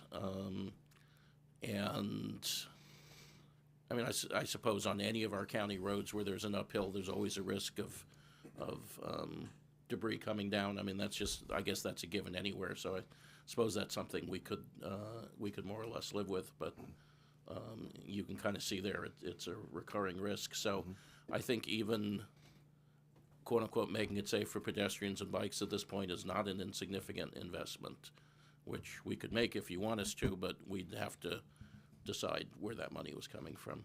I'm interested in making that investment. Supervisor Pedroza. Thank you, Chair Ramos. And I can't commit to that just yet because we need to know what it's going to cost and where it's going to come from. You know, we're responsible for 400 and something miles. When you come and approve the plan, we all try to look at what roads in our district are funded. So if we're going to commit to anything, I want to see what roads would get dropped off, director letter, so we know what that means. Right? Especially right now with the winter storms, I'm very concerned about what damage we've done to the normal network that has more volume. So I'm looking for that type of analysis. I do agree with Supervisor Cottrell that we do need to maintain the road in some way, whether it's to build the 1-lane road in the future or a 2-lane road, don't know. But I want to make sure that we protect the opportunity to continue to do something there. To make it open available for pedestrian or cyclists or so forth, again, I just need to understand what that cost would mean and where we're going to get that money from. We don't have a magic fund. $20 million, $10 million is going to come from somewhere. And when we look at the pavement condition index, we're at 50. What's the number we're at? See, 58? 47. 47? Yeah. Our goal is 70? Correct. We have a ways to go. So if we're going to pull $3 million, we need to know where exactly that's the data I'm going to be looking for before we commit to that. So I do appreciate the enormous amount of public comment we got on it. To me, the critical part too was safety and fire access. So you addressing that also alleviated some of it too. I also did check in with some folks in ag, just knowing there's vineyards and ag workers in that area. It sounds like it's not an artery that was used for primary travel. So those are the factors that kind of addressed kind of my point of view today. So thank you.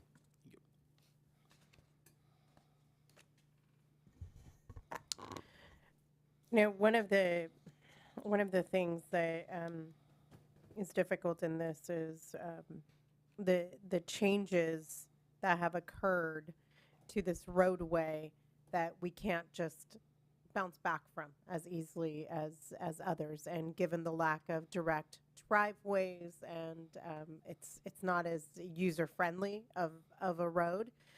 Never has been. It was always a very narrow road to go down. Really weighing the benefits of reinstating fully a 2-lane road. It's just not there. I don't see that as a viable option for us. That said, I do think that it is a tremendous asset from a recreational standpoint. And while I understand, you know, just to solidify that roadway to make it safe for pedestrians and bicyclists, perhaps we need to think about this differently as it is not a roadway investment. Perhaps it's a parks investment, because we can look at it differently that way. I agree, Supervisor Pedroza, it's hard when we look at our pavement index and to say we're going to take some roads money. Maybe this isn't roads money. Maybe what we're looking at is a separate type of special project investment to be able to partner. I like the idea of partnering with another organization, whether it's the Open Space District, the Land Trust.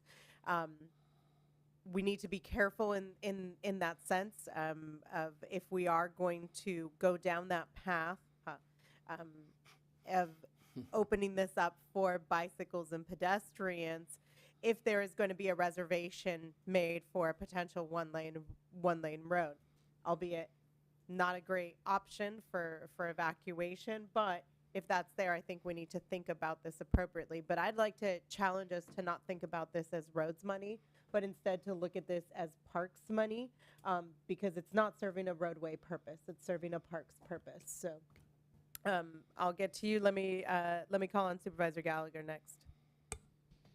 I just wanted to say that I like the idea of your option 3, and that maybe I think it would be worth going out and asking potential partners about their interest in this. It could be a nice public-private partnership at some point.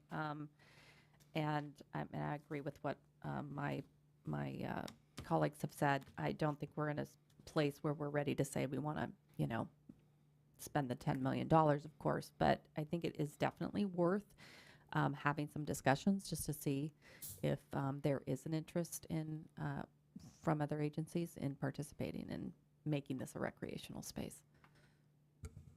Supervisor Gregory. Yeah, thanks for coming back to me. I just want to piggyback on what Chair Ramos just said, which that might be the trick here is, Steve, it's not a public works project, it's not a roads project, it's a trails project. So the work the open space district's doing right now, the standard's a 3-foot trail, 3 feet. So if you approach it that way, treat it as a trail, some kind of a safe edge, whether it's a K-rail or some barrier, it's not 7 figures, it's something way less. So, and maybe some of our partners in that end of the business can help us figure that out. Supervisor Pedroza. I just want to completely agree with your perspective of looking at this in a non-road way. I think that's a great idea and fully support it. I don't mind the guardrails. That's for engineers to figure out what's appropriate at that level of specifics, but the concept I think is great. So thank you.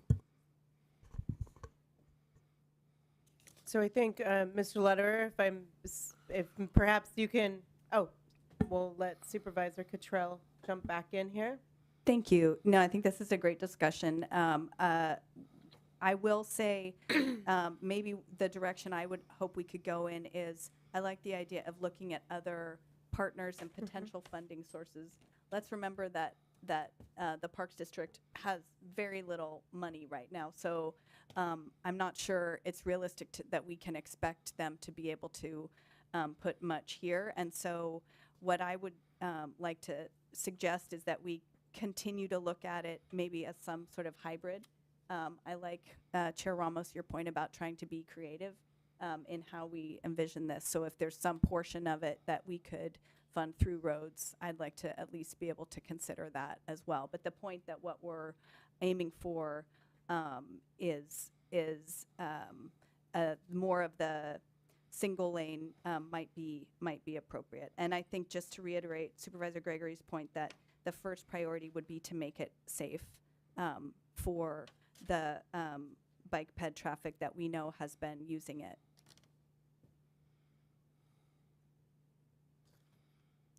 Mr. Lederer, do you feel you have sufficient direction? We would like it all.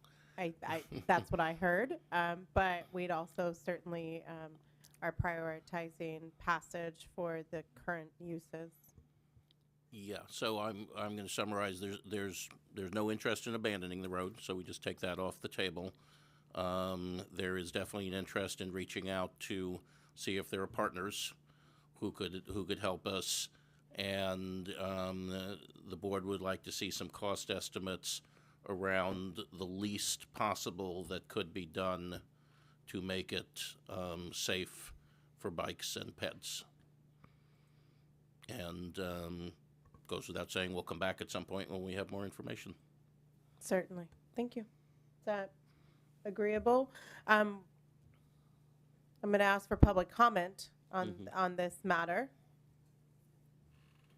I don't see anyone approaching the podium for public comment. We did receive some written public comment on this matter, and thank you.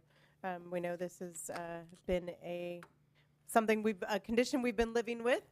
Some of us, our entirety of service here at the board, and still to be continued. So thank you very much, Mr. Lederer. Thank you.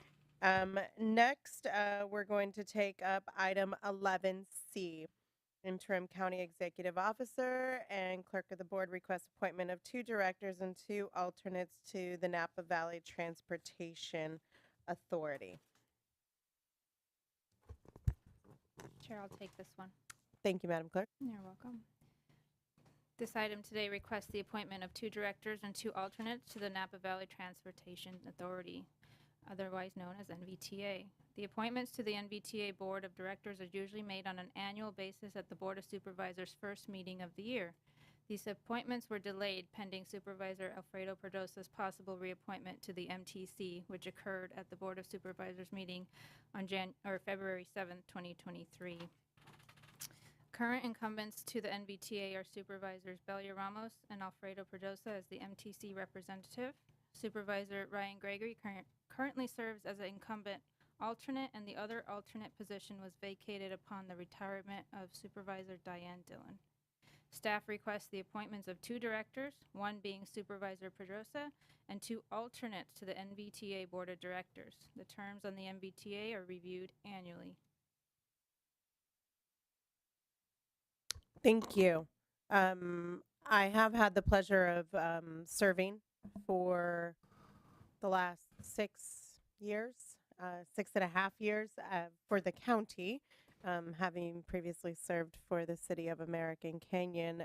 But I do know that one of my colleagues has interest in NVTA, and I'm happy to flip to an alternate position. But we also do need someone else to raise their hand for the alternate position for fear of being voluntold to be an alternate. So Supervisor Cottrell. Always interested in avoiding the voluntold. I would be happy to serve as alternate.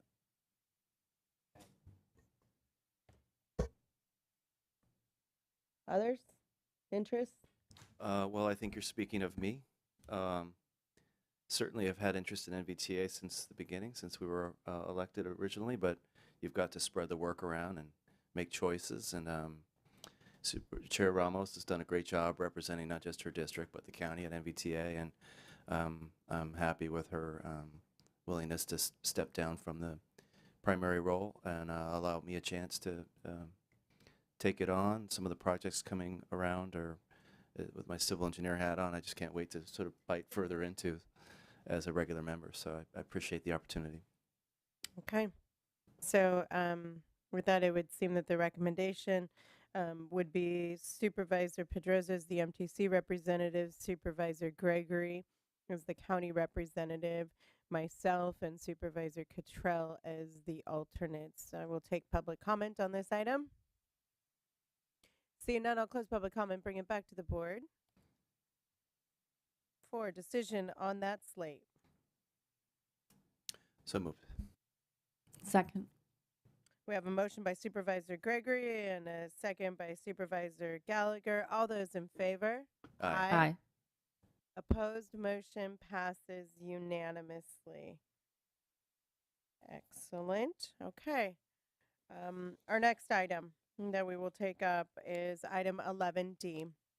The interim county executive officer requests that the board receive a presentation on our 5-year budget forecast, our Section 115 trust fund, our American Rescue Plan Act funds, as well as approve mid-year budget adjustments and authorize the creation of a new operating special revenue fund for Care Court in Fund 2460. Ms. Craig. Good morning, Chair and Supervisors. With me today is Daniel Craig, Senior Management Analyst, and we have a slide presentation that we would like to walk through all of these multiple points and open for discussion and feedback. Let me get the clicker.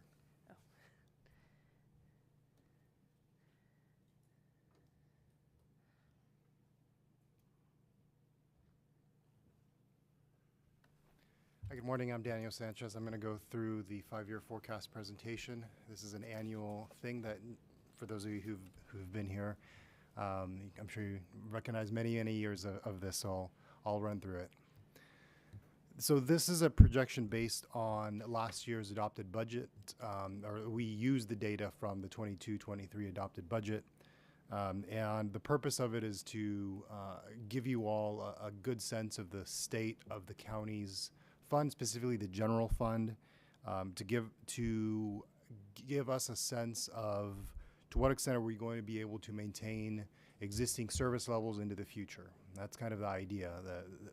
What's the strength of the general fund, And based on the strength of the general fund, to what extent are we going to be able to maintain consistent county services over the coming several years? It uses known variables such as the replacement jail costs, and it uses high-level assumptions around interest rates, sales tax receipts, the condition of our tourism industry, those kinds of things. And it uses, and it is not a preliminary budget. So our budget will come in a few months, and some of those numbers might end up being different based on new data, but it is not necessarily, it shouldn't be seen as a prelude to the budget. It's its own separate thing. And the last point is that it is typically fiscally conservative, meaning we always estimate higher expenses and lower revenues, because we always prefer to be in a position where we estimated that our expenses were going to be high, our revenues are going to be low, and it ends up being the other way around. It's much better to be in that position than in the other position where you thought you were going to do better than you ended up doing. So a little bit about the economic conditions. Some of this stuff will be pretty familiar to you all, especially if you remember from the Dr. Eiler presentation a little bit ago. So, of course, inflation is high, but starting to moderate. There were, I believe, new inflation numbers recently. What inflation looks like has begun to change slightly. About a year ago or a year and a half ago, when inflation started to kick off a lot of people thought it was going to be short term. It was specific to certain industries. And although inflation is not increasing as fast as it was in the past, it seems as if it is not short term anymore, and it has stronger staying power. And so again, inflation is moderating, but it's getting stickier. So based on that, the Federal Reserve has increased interest rates several times over the last some months, and that's sent a shock through financial markets. It has impacted some financial markets quite a bit, but those financial markets that it has impacted have been concentrated on certain industries that require a lot of consumer credit, so housing and automobiles. Other industries, other financial assets have also been impacted, but it hasn't had a massive broad effect on the economy as a whole. It has impacted certain industries a lot, but it hasn't necessarily, the impact of the Federal Reserve increasing interest rates often is felt years down the line, and so we're still not quite sure what the long-term impact of that is going to be. Another important point is that state revenues have been lower than projected this entire year, and so that is a potential cause of a concern, especially at the state level. The good news, though, is that our general fund is not really tied to that. So we don't have a lot of exposure, we don't have that much exposure to the state's revenues declining, because our main revenue source is largely property tax, and that's not really impacted by the state revenues. Labor force participation remains low. Napa's population, as well as the state's as a whole, is aging and declining, so that's putting a pressure on local businesses to be able to hire and retain workers, including our organization as well. And one potential impact as well of changes in interest rates and the recent financial changes in the financial markets are that median housing prices are expected to decline somewhat. Now, although that has happened a bit, it isn't having an enormous impact on our property tax receipts. Those still remain very healthy. So with that context in mind, our baseline forecast assumes existing level of services. It assumes certain known variables like the replacement jail and the costs that are going to go with that, and the new staffing that we're going to need for the replacement jail. There is some capacity to address some of the board's highest priorities, such as fire, as an example. We also assume most outside resources are going to stay consistent. Now, some of that may change depending on the state's budget, but we're not necessarily assuming big changes in variables that we can't quite predict. We can predict, for instance, the replacement jail. Those costs are pretty easy to identify, and We do know how many more staff we're going to need to man that facility, for instance. And one of the other large expenses is that we assume that the general fund is going to cover at least a big portion of fire prevention costs, specifically because the sales tax measure did not pass. And also, we are not yet sure whether our grant funds whether we will end up receiving those grant funds that we recently applied to, HMGP and BRIC. So now on to our revenue projections. Our property tax, we expect both our secured and supplemental to increase modestly, but still increase. And I'll go into actuals in a bit. Sales tax is also projected to increase slightly, but moderating at the moment. Sales tax last year and this year are increasing fairly strongly, but this year's sales tax are increasing strongly, largely based on inflation. Certain big ticket items may begin to sell less, like automobiles, but sales tax continues to be healthy. Transient occupancy tax continues to grow and has recovered after the pandemic. We project that about 2%. And finally, excess ERAF is designated for one-time uses, including capital expenses. And so here is a little bit of information on actuals. So this is our main revenue source, secured property tax. Although this does look, of course, good, and in the coming year, we're projecting it to increase modestly as well. This is, again, our main property tax, our main revenue source, and it's not impacted really at all from the state's financial conditions. So even if the state does have to face revenue shortages, this revenue source, which is our main one, is largely not going to be impacted by that. Onward to sales tax. So you could see sales tax took a little bit of a hit, quite a bit of a hit during the pandemic, but has since begun to recover. We're projecting that this year and the next year are going to be a little bit more healthy. Our projections are that sales tax will moderate in the coming 2 to 3 years as potentially the economy, and I'll get more into that, but as the economy may cool off, and whether we are in a mild recession or quote soft landing, and I'll get into that a bit in a second. But here are actuals. The number on the furthest right is data from 21-22 actuals, and our projections for this fiscal year, which we're in, which hasn't closed, we're projecting that to be a little bit higher than 21-22, and the year after that modestly higher, but not that much more. And then finally, transient occupancy tax is our third large revenue source. This one is the most volatile and probably the most subject to market conditions. You can see the big dip in the pandemic, but our tourism industry has begun to recover. Another thing that impacted the tourism industry were the fires.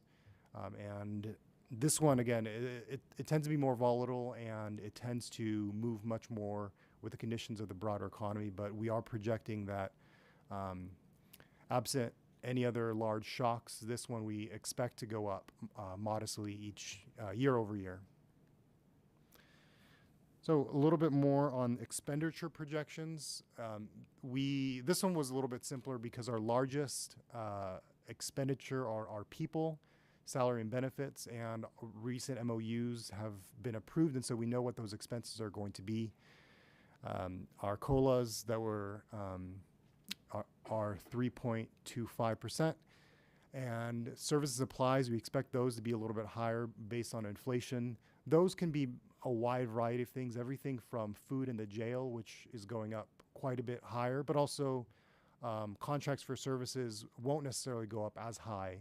So those can be, depending on what it is, those can vary, but we are projecting it, being a little bit more conservative and projecting 5% growth for those. Fire protection, which is based on the CWPP, we're projecting roughly $9 million annually. Some years it'll be a little bit lower, some years it'll be a little bit higher.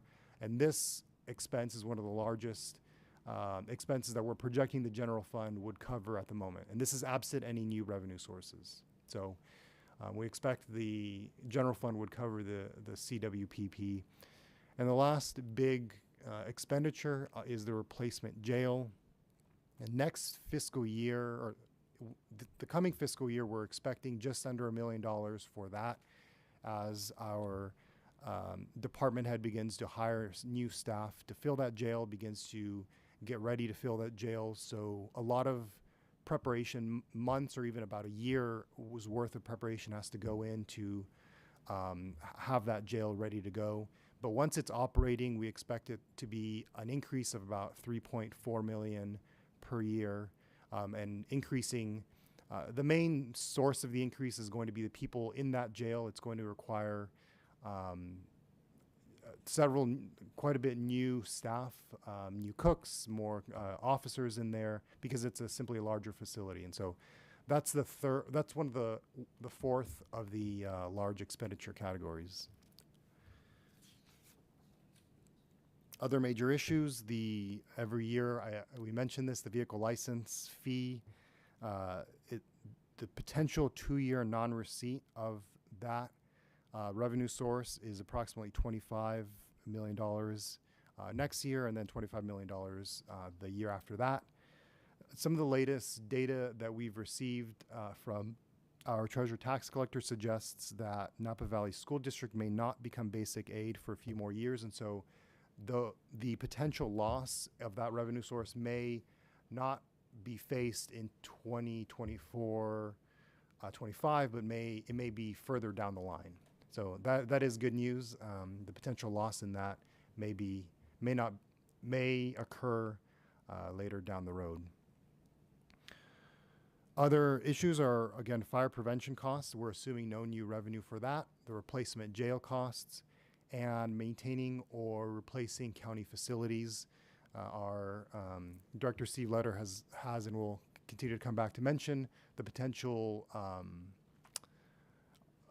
what we may as a county want to do regarding our facilities, leaving some facilities and building other facilities. And so that is a potential long-term cost that the general fund will have to bear in the coming, beyond 5 years, in the coming decade or so. Some board priorities and unmet needs. Some of these are in the budget in the 5-year forecast projection. Some of them are not, but some of these priorities include fire protection, affordable housing, climate action, water, care court, general plan update, county infrastructure needs such as roads and bridges, cybersecurity, other county facilities, to just maintain our county facilities, especially some of our facilities continue to age. That is an increased cost as well. And then the potential new county administration building, that's something that the general fund will have to potentially bear over the coming decade or so. So in conclusion, all the data that goes in, revenues and expenses and long-term expenses, kind of ends up spitting out these two graphs. This one shows modest growth. It shows a modest growth projection. So this assumes no recession in the coming 5 years, which may be too optimistic perhaps. But this shows, again, no recession, our revenue sources staying steady, our expenses staying steady. And the dip here in 2024, 25, and then 25, 26 is entirely due to the VLF issue. So if we took that VLF issue, you added $25 million in each of those 2 years, the blue graph that goes down would end up going up, and it would be pretty steady at a fund balance of about $8 to $9 million each year. And so this assumes no recession and our revenues staying steady and our expenses also staying steady. The next graph shows a mild recession projection. So this somewhat similar to the previous one, but it shows the impact of a potential recession. So some of the revenue sources would be going down or stagnating some.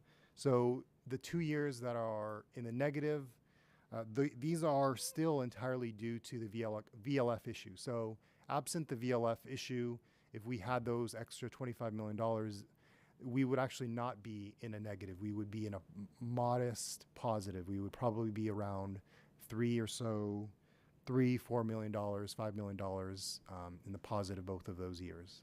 So these two graphs show, I think, the strength of our general fund condition at the moment.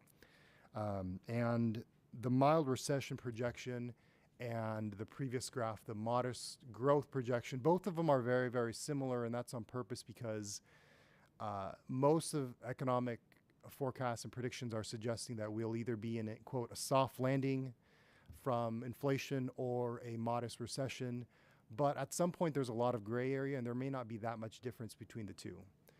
There's whether or not we're in a soft landing or a modest recession, there's not a ton of difference between these two graphs. It's just within the margins. But the main conclusion is that the general fund is structurally sound. We're projecting weak growth or a mild recession. We're expecting that the general fund is going to cover the cost, the full cost of the CWPP. We project non-receipt of the VLF revenue, and the general fund does have the means to sustain a modest recession without any disruptions in core county services. So there isn't a specific action but to receive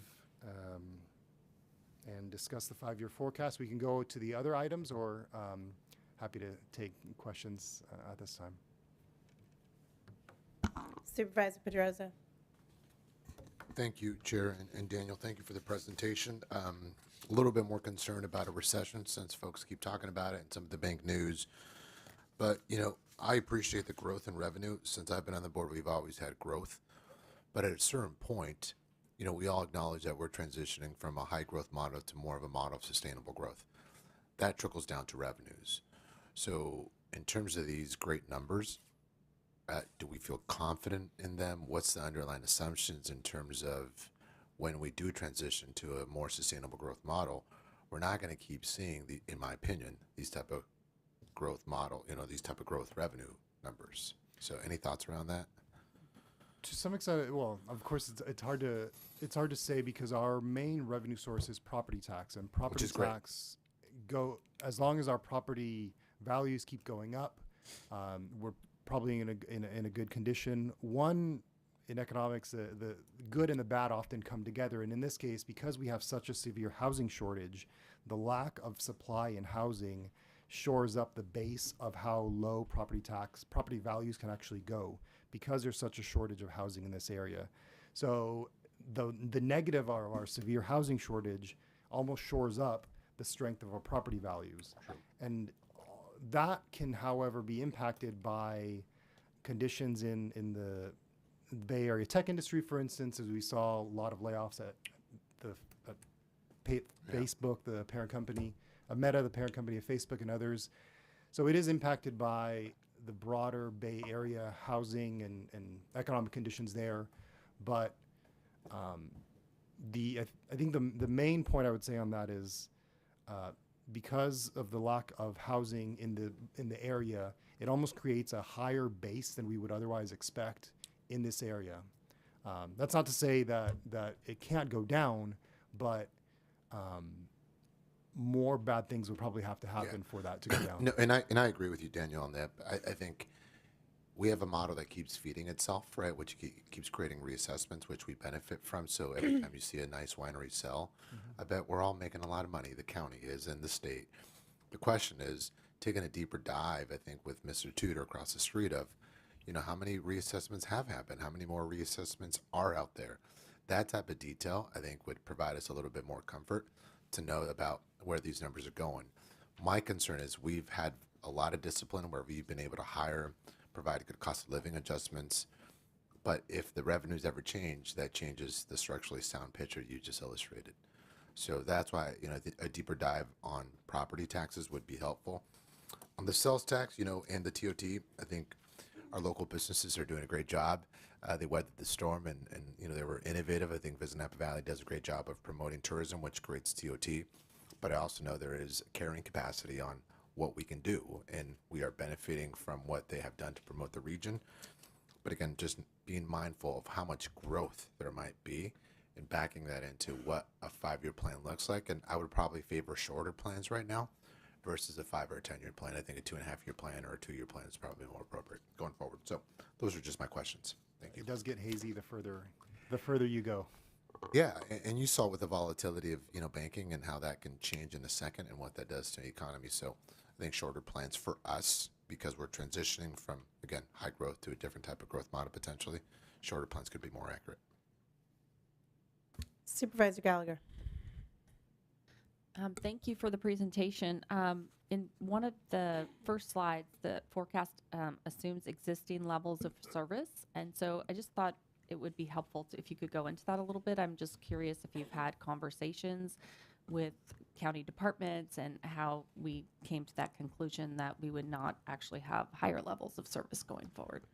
Sure. One of the things I mentioned that it's not a preliminary budget, and when the budget time does come, that's the opportunity for the board to decide what increased level of services do we want to provide, and often that comes in new staffing levels. So if the county wanted to provide a higher level of service in a certain department, a lot of times that means adding an FTE to that department. In this projection, we're not necessarily assuming that. We're assuming only certain departments will have a higher number of staffing, specifically here at the jail, because to operate the new correctional facility. But what this means, keeping what the point of keeping county services steady here, it just means that we're not baking in potential increases in staffing. We're assuming a steady level of staffing based on what we know, but when we do come to the budget time, that's when it'll be the opportunity to determine the appropriate level of county services, and that's when you will have the opportunity to decide that. Thank you. Supervisor Gregory. Thanks. Great presentation, Mr. Sanchez. You mentioned earlier the state's budget deficit and how it may or may not impact our budget. But it does seem that if there's significant cuts at the state level, that HHSA would be exposed. And you didn't really, I think we should mention that. So the core of the 5-year forecast is specifically on the general fund. And there is a connection between the two because the general fund does provide a transfer to the HHSA fund, but there are different funds, and there's a lot more kind of strings on the HHSA budget than the general fund. There's a lot more discretion in the general fund, and that's why the 5-year forecast is specifically around the general fund. But you're absolutely correct that certain departments would be impacted by potential cuts to in-state revenues. Fortunately, though, the general fund itself would not, but some of our other departments would be, yes. Thank you. Thank you. I had, pardon me, on slides 12 and 13, when we are looking at the projections of either a modest growth projection or a mild recession, when we see the dips, that's really, that's the vehicle licensing fee. So my question is, knowing that that's coming, what are we doing and where does this live? I understand that we are in a differing position with the state of California of what happens with that money, whether it disappears or we carry it on the books for a later time. And so leaving the policy side out of it, from a budgetary side, what happens? We would ask the board to consider smoothing that time, because the way it has been resolved in the past, not that it is necessary that the state will continue, is that the state has a 2-year lapse in providing that funding. So we would come to the board asking for the board to provide that carry, if you will, from reserves and allow smoothing for department operations to continue with an understanding that we would be made whole from the state 2 years later. But again, that makes certain presumptions. So, when we look at, can you explain a little bit further? Just how are we going to position ourselves? Because again, you're going to ask for us to use reserves to smooth out the effects of it, but that is going to be 17 million, right, to the reserve. So are we going to be looking at increasing our reserves and that limit this year, or what are we going to do in anticipation of that? So our reserves are already quite healthy. Depending on their level of assigned, delegated, available, we have approximately 100 to 110 million in reserves right now. So and we have other funds such as accumulated capital outlay that also has a healthy fund balance available to potentially loan the funds. So I don't necessarily think we need to identify additional funds at this time to set aside. I think we do have sufficient as long as we understand that they need to be available when and if this time comes. We can do further restrictions, but it would then further restrict your abilities going forward in those years. So when we're looking at this and understanding this is just the general fund, does not include HHSA, we're looking at 24-25 being financially a very difficult year if it's combined with VLF shortfall and state revenue shortfalls. Is that correct? For the county as a whole, including HHS, yes. HHS also has a healthy fund balance that we would be able to do some smoothing over if necessary, and we look forward to having those conversations with that department for not only this fiscal year as we await the governor's budget, but trying to project the future fiscal years. I think that, just especially given in the past, we do make a general fund contribution into HHSA. So I think to treat it completely separately perhaps isn't very prudent, knowing that both the general fund is going to require a dip into reserves to smooth. HHSA is going to require a dip into its fund balance to smooth over. At some point, the general fund is the discussion point. So I personally would like to have more information sooner rather than later as it relates to the general fund being impacted by HHSA, and to just have when we're looking, it's great that we have these reserves, and that's a very healthy figure. But if we're looking at this being a 2-year fiscal year problem, not just a 1-year fiscal year problem, that's certainly gets to be a little more precarious in terms of how we're going to look at this going forward to attain that fiscal stability that we have previously enjoyed to allow us to be in this position. So, Supervisor Cottrell. Thank you, Chair Ramos. Thank you, Mr. Sanchez. This is a helpful presentation.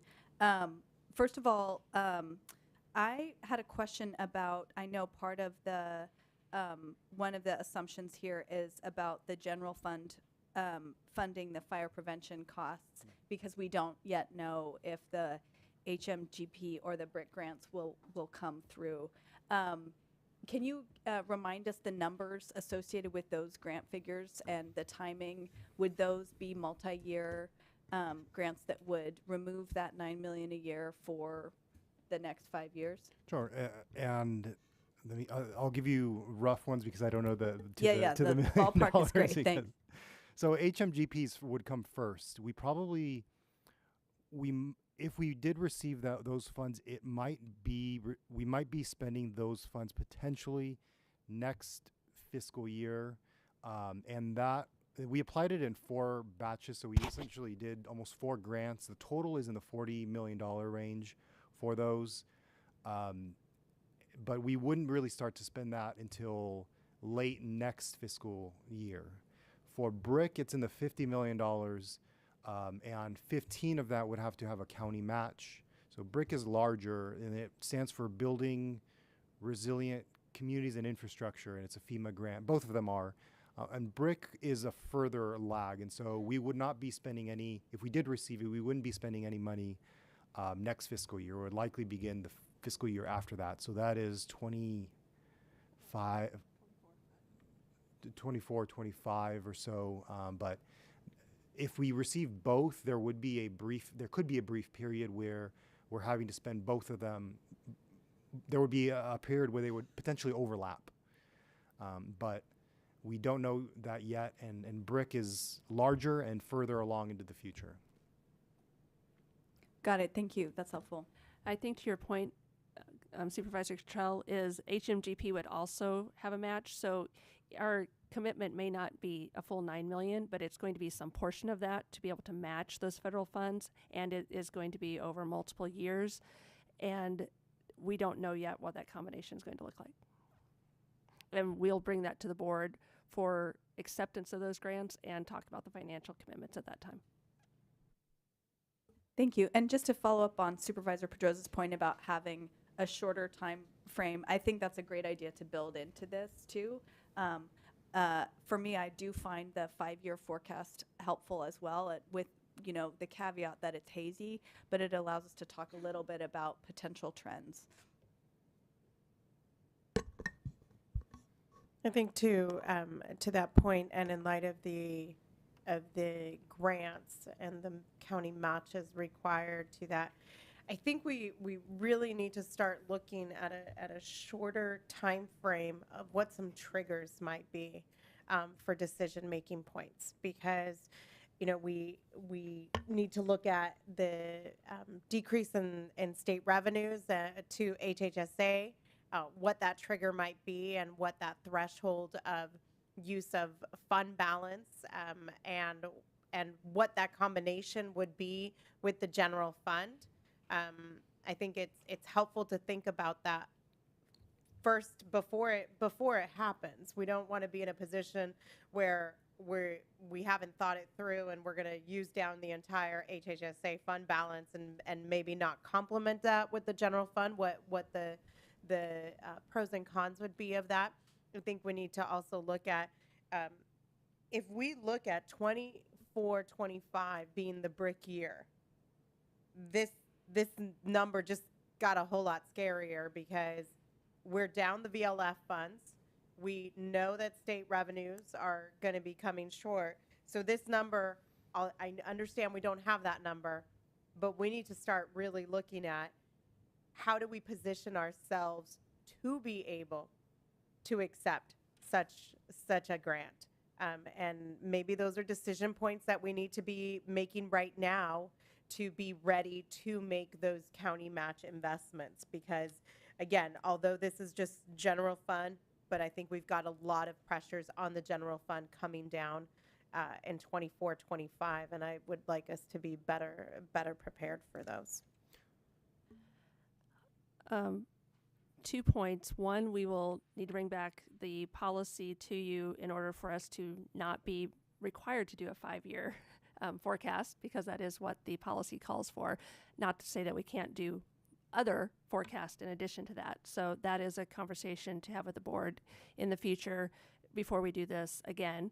And then secondly, on HHSA in particular and similar operations or programs, those are state mandated programs, and our policy currently calls that if the state mandated programs are not funded, we don't continue them. So it's not necessarily that our first priority is to look at how to backfill or to fund them, although that would be a conversation we would have with the board with that opportunity to discuss other funding sources such as fund balance or general fund. But it's not the way the policy is written as the board's priority. So those would be other conversations that we would include in that if the time comes. Thank you. I see no other questions on the forecast. I think we've provided plentiful direction on the forecast. We want to continue on to the trust. Yes. So The county has been in a Section 115 trust. We call it the PARS because that is the agency that is administering it for us. And the county has made multiple contributions over the years, and the contributions currently stand at, and investment earnings in net at this point in time is about $100 million at December 31st, which was the most recent report. The unfunded actuarial accrued liability at June 30th, which was the last actuarial report provided to us. We will have another report done at June 30th of 2023, so we'll be able to bring that to you at the end of this calendar year. We were unfunded at $3.8 million, and that is a very nice number to be at compared to where many agencies are and where we could be if the county had not been making commitments to fund their OPEB liabilities. So this is just showing the activity for the most recent year of July 1 through June 30th, and that showed, unfortunately, losses due to the market volatility of the most recent year, but that is after many years, and we are still net ahead on our investments of funding our unfunded liabilities. This was for report purposes only, but available if there's any questions or thoughts on moving forward. I also wanted to check back in with the board. It has been about 6 months since we have agendized a conversation on the American Rescue Plan Act monies. At the last meeting we did have with the board, all of the funds have been obligated. That means that there are purposes for those funds, and now they await expenditure. The breakdown of how they have been allocated is before you, with public health being $5 million, negative economic impacts of $6 million, public sector capacity $11.2 million, infrastructure of $4 million, and a very small amount for the administration of this grant to total the $26.8 million allocation that the county received 2 years ago. Explanations of what are within those categories include public health is the first priority of these funds, and the primary activity that we've had here that hasn't been funded by other state and federal funds was the isolation and quarantine shelter, which we have now officially closed. And we will be moving on from the public health related expenses.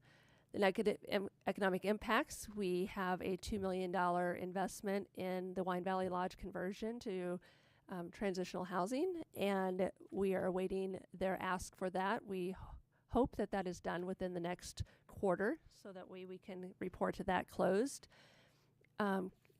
Numerous community grants and the Child Care Infrastructure Loan Program. The board did commit to that last summer. We have been working with our legal advisors to draft that program along with community members who have vested interest in this. We have talked to many stakeholders. We believe we have a program drafted, and once it gets confirmed, we will then promote it out in the community. We're looking at just a little under $4 million to make available for infrastructure grants, and we have spoken to multiple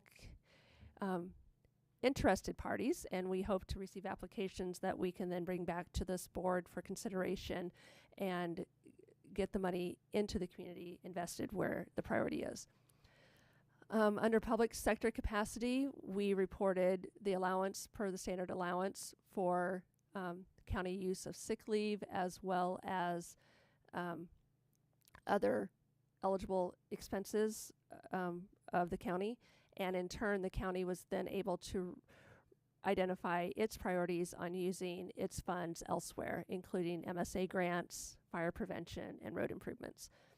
And then the board also made investments into broadband planning and water and sewer projects. That is the current status of the funds, and we'll continue to come back and report on it. A little over half of it has been expended at this time, and we do have the priority to get it fully expended in the near future. Any questions on the ARPA. Supervisor Pedrosa. Thank you, Chair Ramos. Ms. Craig, thank you for this update. I am interested in the previous presentation we heard about creating a pilot program to fund climate change initiatives, whether it's gas, leaf blowers or the elimination of that. But also I was looking at charging stations. They're anywhere from 2,000 to 10,000. Is this the opportunity to talk about repurposing funds, or is it in the next presentation? I would say general fund for a lot of those. They are not going to meet the infrastructure requirements of ARPA. ARPA is specifically for water, sewer, and broadband. If we can identify how they coordinate with economic impact in the community, then we can. But I'm not sure infrastructure is going to be that route. Perhaps if we do want to do a pilot program with the SBDC on investing into our local business community, then we can tie that with ARPA. However creative way we can address it, whether it's through this program or another, I do think it's an incredible opportunity where they can run the admin side. I'm not interested in creating a program where we have to have administration. But if they can do that, it supports local businesses. It gives them a competitive advantage. So there's an economic stimulus, but it's addressing the goal of creating more of a dependable EV grid or helping small businesses reduce gas-powered leaf blowers. So at this time, these funds are fully committed, so I don't have any funds to bring for you to consider allocation. But as we go along in the next 18, 20 months of needing to ensure that the allocated funds are fully committed, we may have to ask for redirection of funds. But in the interim, with the next fiscal year's budget, we will talk with the SBDC on what pilot program options to present to you. Perfect, thank you. Supervisor Gray. Thank you. On the child care investment piece, the clock is ticking on us not only obligating the money, but spending it. Could you walk us through those deadlines and sort of how close we are to getting the child care program put together? Multiple questions there, so if I miss one, let me know.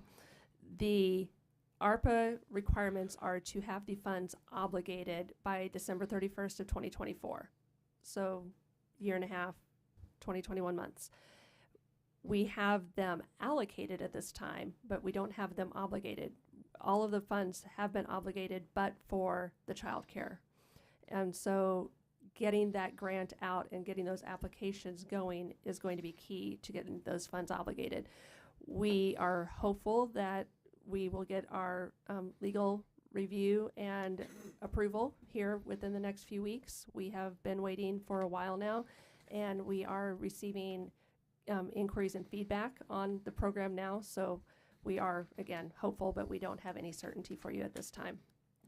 And then once the funds are obligated by December 31st, 2024, they then have to be spent within the next 24 months. So all funds have to be spent by December 31st of 2026. Once we do get this program on the market and operational, we will monitor it and get those to you as expeditiously as possible. We're going to go first come, first serve, bring them to the board, because not only once the board is able to obligate the funds, we need to allow them to be expended by the applicants. Also, if we're not going to see as much activity as we hope with the $4 million, we will need to come back to the board for alternatives on how to redirect those funds in order to not lapse and to return those to the federal government. As Tim Merle mentioned, the state has an infrastructure grant program that we have been referring people to. Also, we're hoping to actually be able to leverage the funds to have state and local funds. And the state program has not been as beneficial as we had hoped, because it is, as he mentioned, a very complicated application process. It also is not as responsive. So applicants are not finding out if they're even receiving awards or not. So those who have made the effort to apply are still not getting responses back yet. So our funds still may be able to help them when that time comes, although that program's been open for maybe a year now. I mean, definitely opened last year, I think in the spring. So all that to say, we are very engaged in this program. We are very desirous of getting it up and going and to be able to show you success. It is just that we're waiting at this point in time and continuing to have conversations with potential applicants, stakeholders, and partners. Thank you. As we all know, when it comes to building infrastructure and buildings, if that's what we're talking about, that takes a long time. So the sooner, we obligate, the better. And then I think we're going to have to really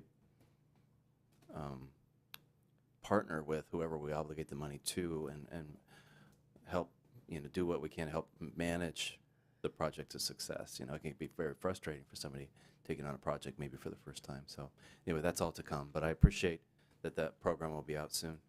Thank you. Thanks.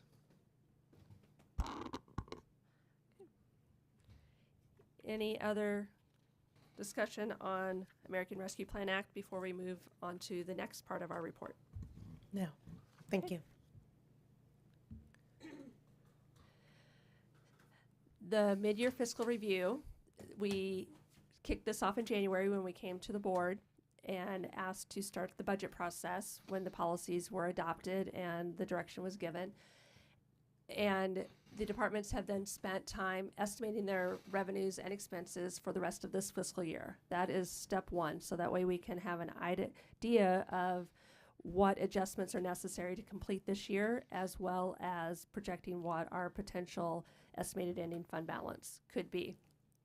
And these are the first steps for then the departments to start making their request for the next budget year, which is the step they're in now, and will be for the next week or so. And then we will move to the post-request phase of doing the analysis and bringing it discussions with the CEO and the departments to then be able to present a budget to the board in June. Again, the mid-year review primarily focused on the general fund, although all departments were asked to look at all of their fund activity to ensure that they had adequate appropriations and if they needed any adjustments. For that review, we excluded again the excess ERAF and the ARPA from those conversations because they are not eligible revenue sources. And there is available appropriation for contingency, and that has been utilized in those requests that have been made. And the estimated ending fund balance will then become available. Right now, it's being projected at $23 million. As Daniel mentioned, at this time, that is still just a number, and we will either use it or a revision of that as we proceed in our analysis as our beginning fund balance for 23-24. This is a small chart that you can hopefully read in your packets of information or enlarge your screens if you have them on a mobile device. The beginning actual available fund balance this year was $76.5 million. The revenues have been estimated at $248 million, which is about $2.5 million more than the adjusted budget. And then the requirements of expenditures and uses of fund balance are about $300 million, which is $15 million less than originally adjusted, and again, then results in an estimated projecting ending fund balance of $23 million. So that's the very high level summary of hundreds of numbers that departments have put into their projections and the reviews that have been done. This also then results in the use of contingency monies. As you can see, the adjusted budget at December 31st was $4.8 million of contingency. We are recommending using $4.7 million of that and having a balance of only $63,000 remaining for the rest of this fiscal year in contingency, and an additional use of fund balance of $4.2 million for the adjustments that are in here today. With this review, you can see that tax receipts are estimated to exceed the budget by $2.8 million. I just mentioned the contingency.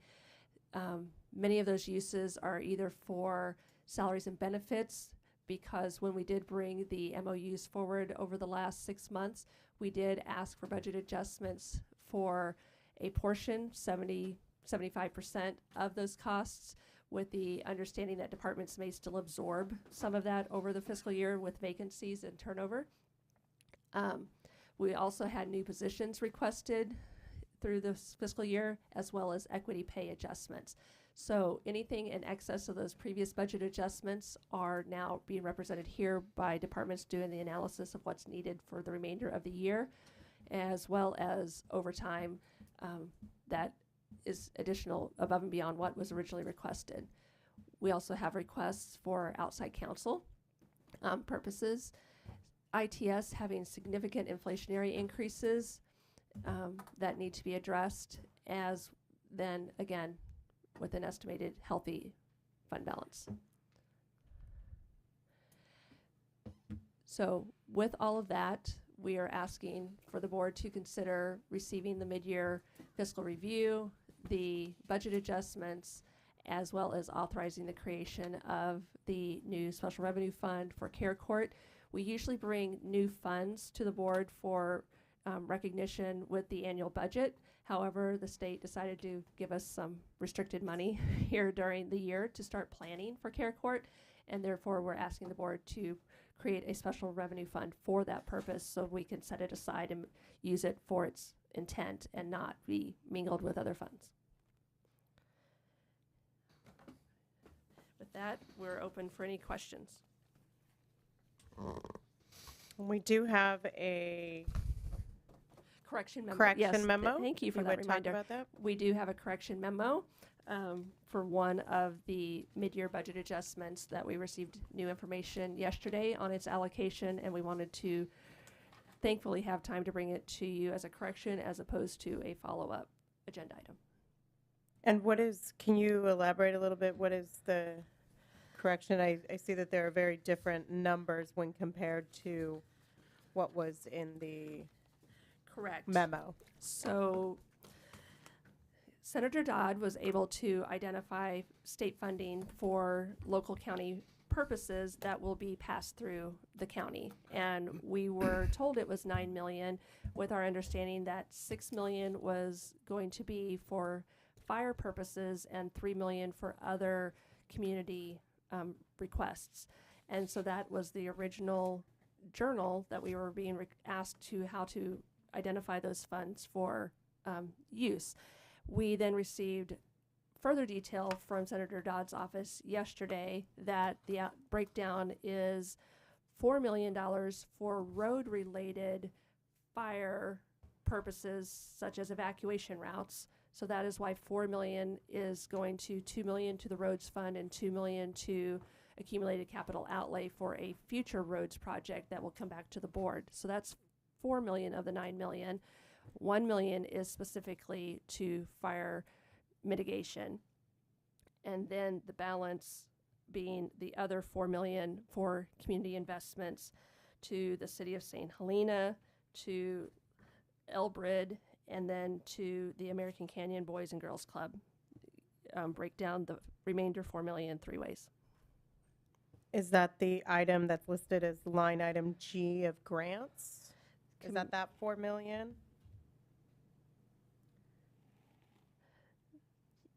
Yes. And it's all passed through. So once we are able to draw down those funds from the state, we will then turn around and pass them through to the various agencies per Senator Dodd's wishes. Okay, so that is grants, state revenue also, because it's... Correct. The state revenue grants are coming into the general fund, and then we are passing them through to the community. Okay. Supervisor Pedroza. Thank you, Chair. And Ms. Craig, thank you for your work on this, and also to the Auditor Controller. I know there's a lot of collaboration that happens in this, and to all the department heads that are very disciplined. This is where it shows up. You know, I just want to make sure that, you know, when folks look at the bottom line, they see $23 million. It just looks like it's a big number, right? So always providing context, Ms. Craig, I think is helpful to that, because there's a lot of unmet needs out there. So that was just a question in terms of what happens next with that fund balance, just so the public knows.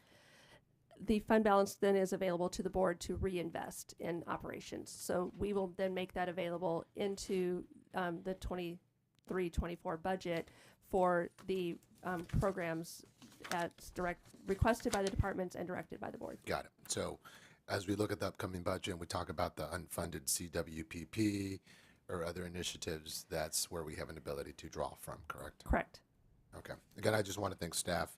It's so easy to talk about what the county does, but it's really a lot of good department heads that are doing a great job making sure that we're disciplined, that we put the board in a position to have the ability to make these strategic investments, which I know this board is eager to do pretty soon. Thank you. Absolutely. Thank you. Seeing no other questions or comments from my colleagues, I will ask for public comment on this item. Seeing none, I'll return it back to the board for a whole lot of decision making here. So we have received the presentation on the budget forecast, the 115 trust and the ARPA funds, and now we're being asked to approve the mid-year budget adjustments and to authorize the creation of a new non-operating special revenue fund for care court as indicated in the agenda, and it does require a 4/5 vote. Happy to make that motion. With the correction memo. With the the correction memo. Correct. I'll second. Motion by Supervisor Pedroza, second by Supervisor Cottrell. All those in favor? Aye. Opposed? Motion passes unanimously. Thank you so much, Ms. Craig and staff, Mr. Sanchez. For setting expectations, we will break for lunch. We do have a flood meeting, a flood district meeting at 1:30.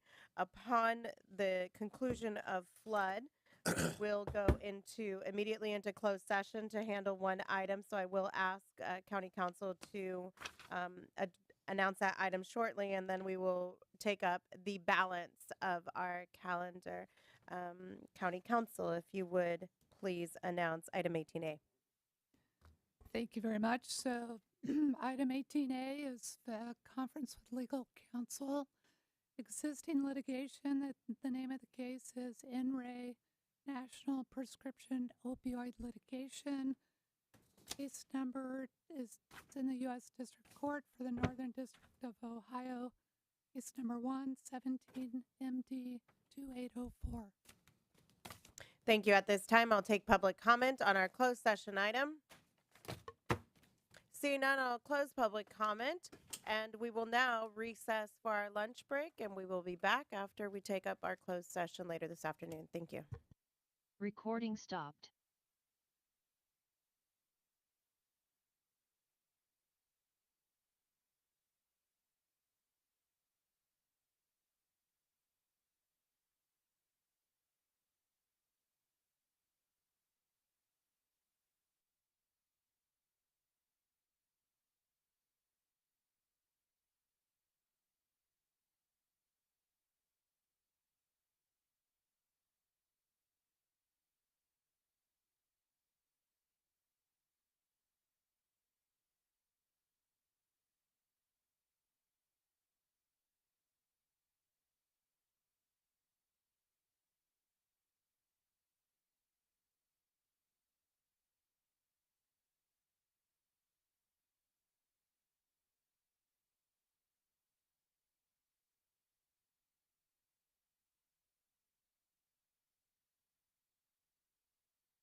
You missed him?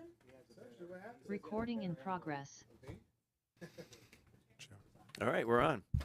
Welcome to today's Flood Control and Water Conservation District meeting. As you can see, we're once again in person now that the COVID declaration has been ended, and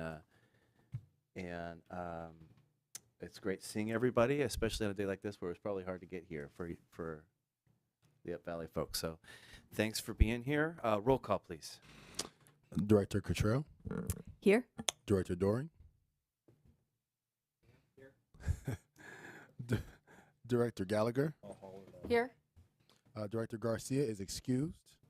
Director Lopez Ortega is also excused. Director Moeller. Here. Director Painter. Director Painter is also excused. Director Pedroza. Here. Director Ramos. Here. Vice Chair Sedgley. Here. And Chair Garcia. Chair Gregory. Here. Thank you. Please stand and join me in the Pledge of Allegiance. I pledge allegiance to the flag of the United States of America and to the republic for which it stands, one nation, under God, indivisible, with liberty and justice for all. All right, thanks for that. Next up is approval of minutes from our last meeting, February 7th. Are there any comments or questions from the board? Not seeing any. Approve, Sedgley.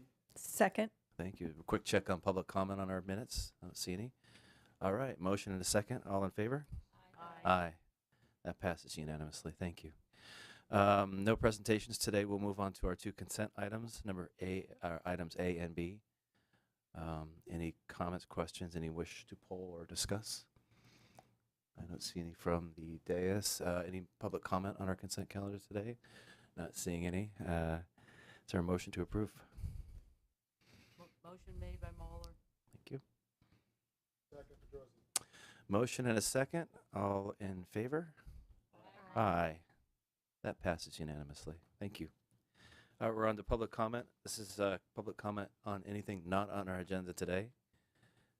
I see nope, that's a no. Okay, no public comment today. We'll close that and jump right into our admin item 8A, and I'll hand it over to Andrew. Enric.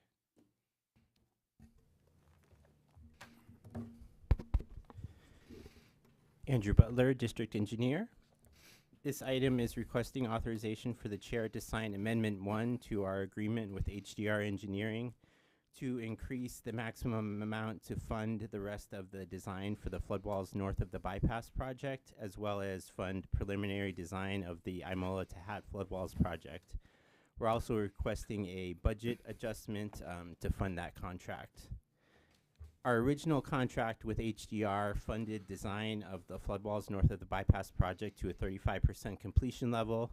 Recently, we did sign that a memorandum of understanding with the Army Corps of Engineers that confirmed that we are going to be allowed to complete the design and construction of these next two flood control projects in-house at the flood control district. And that's why we put together this amendment to the contract with HDR to bring that work to 100% level to complete the plans and specifications, so we'll be ready to put those out to bid, and also fund our ability to start work on the second project, which is the flood walls down by Riverside Drive. We call those the Imola to Hat flood walls. Although this amendment is fairly large, the total for the design of these projects is pretty close to the estimate that was expected by the Corps when they had estimated that originally. And there's also several items in there that are optional and will only be using that funding if the Corps requires certain items for their approval of the design. And with that, I'll take any questions. Thank you, Mr. Butler. Any questions?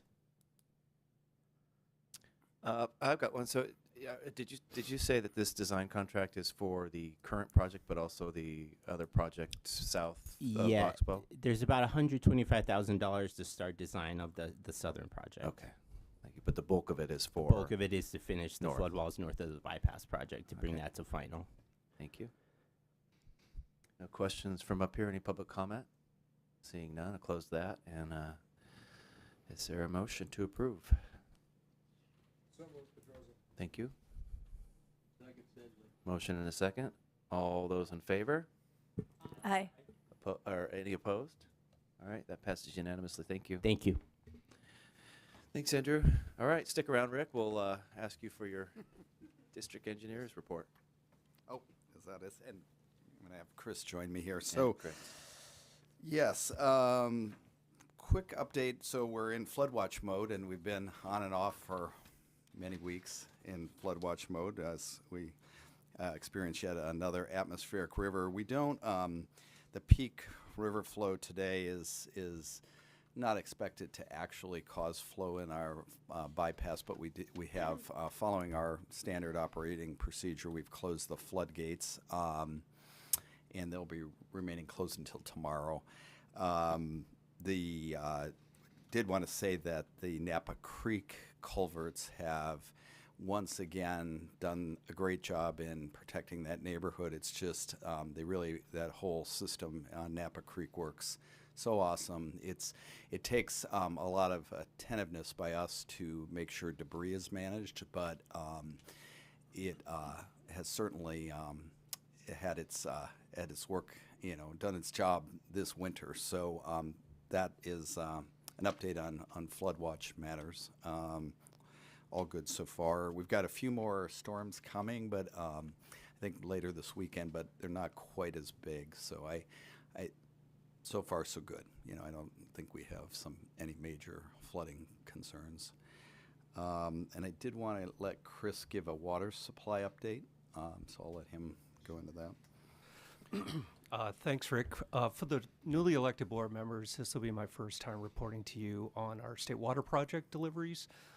As you know, over the past couple of years, we experienced both severe and critically dry years. So, seeing these moisture-laden air with, copious amounts of rainfall filling our riverways and reservoirs, it's greatly beneficial and a relief to us too. So since the February board meeting, the state water project allocation for the flood district and its member city agencies was increased by another 5% in a bulletin that was released by the Department of Water Resources in the latter part of February. The North of Delta allocation now stands at 45% for North of Delta contractors, which is 10% greater than our South of Delta peers. So we do benefit by a 10% increment through their allocation analysis being situated on the north side of the Delta. I expect an uptick announcement soon on the SWP allocation where San Luis Reservoir should be at its capacity within the next 8 to 10 days, at the current Banks pumping plant, which transfers water from the Delta through the California Aqueduct to this 2 million acre-foot reservoir, which remarkably stood at 25% of its capacity in mid-December. So what a turnaround of events we've experienced over the past couple months. Right, that's a good way to put it into that context. Just shy of it. Right. And then the district, just for those that may understand our contract with the Department of Water Resource, our carryover would be stored in San Luis Reservoir. It's under Article 56C of the contract, but we depleted that volume back during the 2020 dry year. So we're not in jeopardy of losing any carryover storage. We're starting fresh, if you will, up at Lake Oroville. And then the other part of the story here is that the district does take advantage of natural flows, which is under Article 21 of our contract with DWR, whereby natural winter runoff is diverted from the Delta when it's listed in excess, and the flood district only pays what are classified as the OMPR charges. And at that point, we aren't subject to any depletion of our Table A allocation, which we would utilize, during the higher usage months of the calendar year.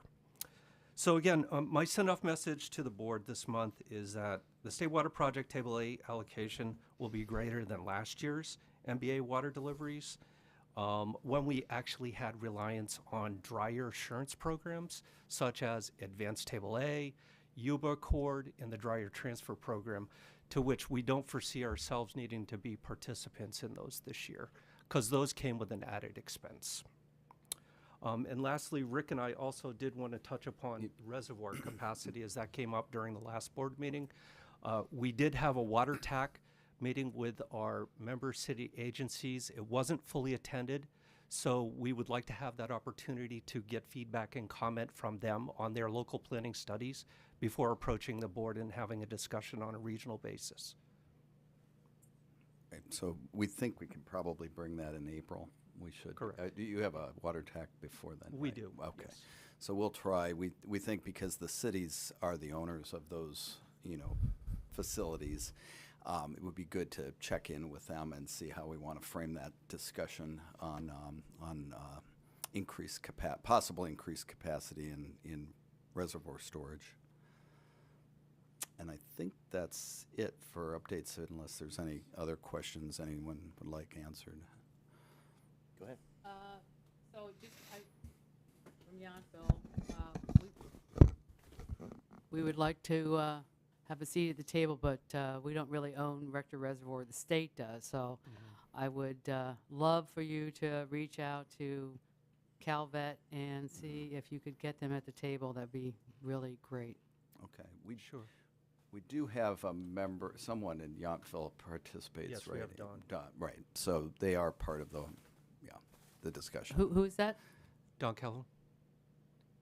Is he up at the vet's home? Yes, he Okay. is. Yes, he's at the vet's home. Okay, thank you. Yes, sure. Okay. Any other questions for Rick or Chris?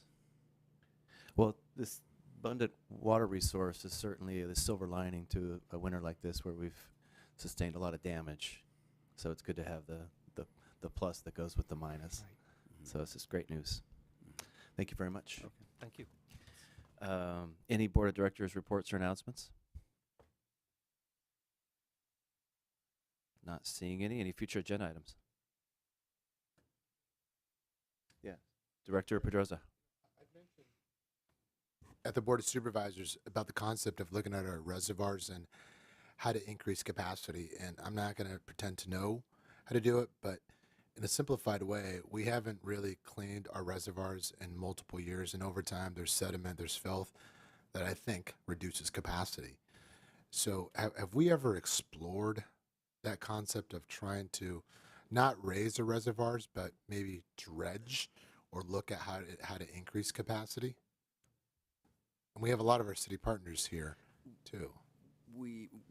I know and again, because the facilities are owned by the cities, I don't know that I have any, I can't tell you right now that when the last time it was done at any particular reservoir, but I do know that it is an O&M feature. And I do know the last time, for example, one of the reservoirs was. Well, I do know most recently, Kimball Reservoir, actually, it was studied on behalf of the city to determine whether or not it would be effective to dredge the sediments and restore that capacity. But I would prefer have a city representative report on all those details. But I know that they explored it, and they actually sought FEMA grants to do that project. I know I appreciate that, and you're right. It is maybe the city's, responsibility to lead, or how do we support from this district of the county. But if we're asking our residents to conserve, and we are, I think it's worthwhile to understand what the cost benefit of doing this. I think we all have a regional responsibility to look at increasing our own water capacity for the betterment of our residents. Oh, absolutely. Director Mueller. Just to address your comment, I thought that was a great idea too. I spent a lot of time talking to former Mayor Canny up in Calistoga. He thought it was a great idea too. What he found, and I would like to get some more information, it could be unique, that all that dredging is considered hazardous waste, and he couldn't get rid of it, and there's a lot of it. So I think that might, if anybody else has any additional information or and it sounds like if it's been looked at, it'd be great to get a report, maybe. To I would. understand, just so we can answer the question, because it sounds like other folks have brought it up. Reach out to the city of Calistoga. That's Correct. my understanding, what they found out. So I would like to hear who told them that. I just think about Lake Hennessy, right? The volume that Lake Hennessy has, and an ability there to really be forward thinking and increase our capacity could be interesting. Yeah, Thank you. it's a good. We'll bring that as part of the. As you point out, it's part of increasing storage capacity. You don't necessarily need to raise the dam if you can lower the bottom, right? If that works. And I think the issue up in Calistoga is a lot of the natural drainage. It's nothing nefarious, of course. It's just the natural minerals up there are like arsenic and other things that are in the soils. Yeah, right. And follow up, the city of Napa utilities, that's one option out there, but as was mentioned with what do you do with the spoils, the other thing is fish and wildlife concerns too, and what you do to the habitat when you dredge. So but it is an option. Another option, and we discussed it at Napa San, are like floating solar panels and other things to stop evaporation, because we lose a lot of capacity through evaporation. So if there's new floating systems that can help reduce the evaporation of these reservoirs is another option. So great idea, Mayor. You can do it with solar panels in Napa San. Makes all the difference in the world. All right. Any other comments? All right, great. I think we've finished our business for today. We'll adjourn to our next meeting, Tuesday, April 4th at 1:30.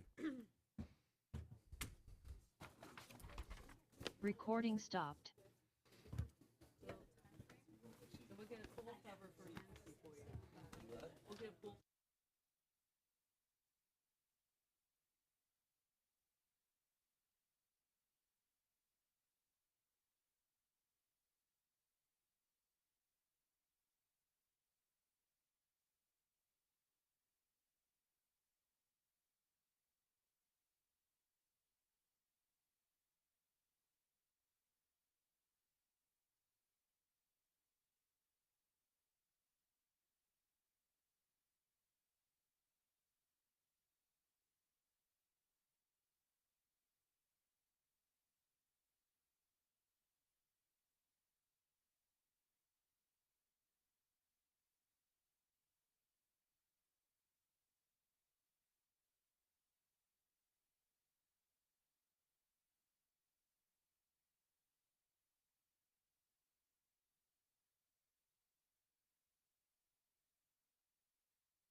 Recording in progress. We are now back from closed session. Council, if we could have a report out from closed session. Thank you, Madam Chair. So item 18A, closed session. The board by a 5-0 vote authorized the county executive officer to sign a settlement agreement in the national prescription opioid litigation involving 5 defendants, including CVS, Walgreens, Walmart, Teva, and Allergan, where Napa County is one of the plaintiffs and will receive a % of the settlement dollars. That's the report. Thank you so much. And thank you to our county council staff who has been following this litigation for years, that we are now closing up on some of this litigation. Thank you. Next, we will take item 11E. The interim county executive officer requests the following actions: consideration of appointment of District 1 Supervisor Gallagher's nomination of Kara Brunzell to the Napa County Planning Commission with a term to run coterminous with Supervisor Gallagher's term, and also consideration and appointment of District 3 Supervisor Ann Cottrell's nomination of Heather Phillips to the Napa County Planning Commission to also run coterminous with her term. We did have a number of applicants, and that is always very very heartwarming to see people engaged in this process and to want to be engaged at a larger level at the county. As is customary at the Board of Supervisors, we do look towards the recommendations of the supervisors to which these planning commissioners will serve in their respective districts. So I think what I'll do right now is I will we'll take up item 1, and then we'll take up item 2. And I'll turn it over to Supervisor Gallagher on item 1. All right, thank you, Chair. I also wanted to just express my thanks to all those who applied. Many great people with great qualifications and a passion for serving the community. And thank you so much for being willing to do this hard work of being a planning commissioner. I'm really happy to nominate Kara Brunzell to represent the 1st District. Kara is a highly experienced historic preservationist with a deep understanding of land use, including the California Environmental Quality Act. She's committed to a healthy, equitable, and sustainable Napa County, and I commend her for the many ways in which she has already served the community and her willingness to accept this important county role. I hope my colleagues agree that she's an outstanding candidate for the Planning Commission, and I'm just thrilled to welcome her to the county and nominate her. Excellent. I will open public comment on item E1.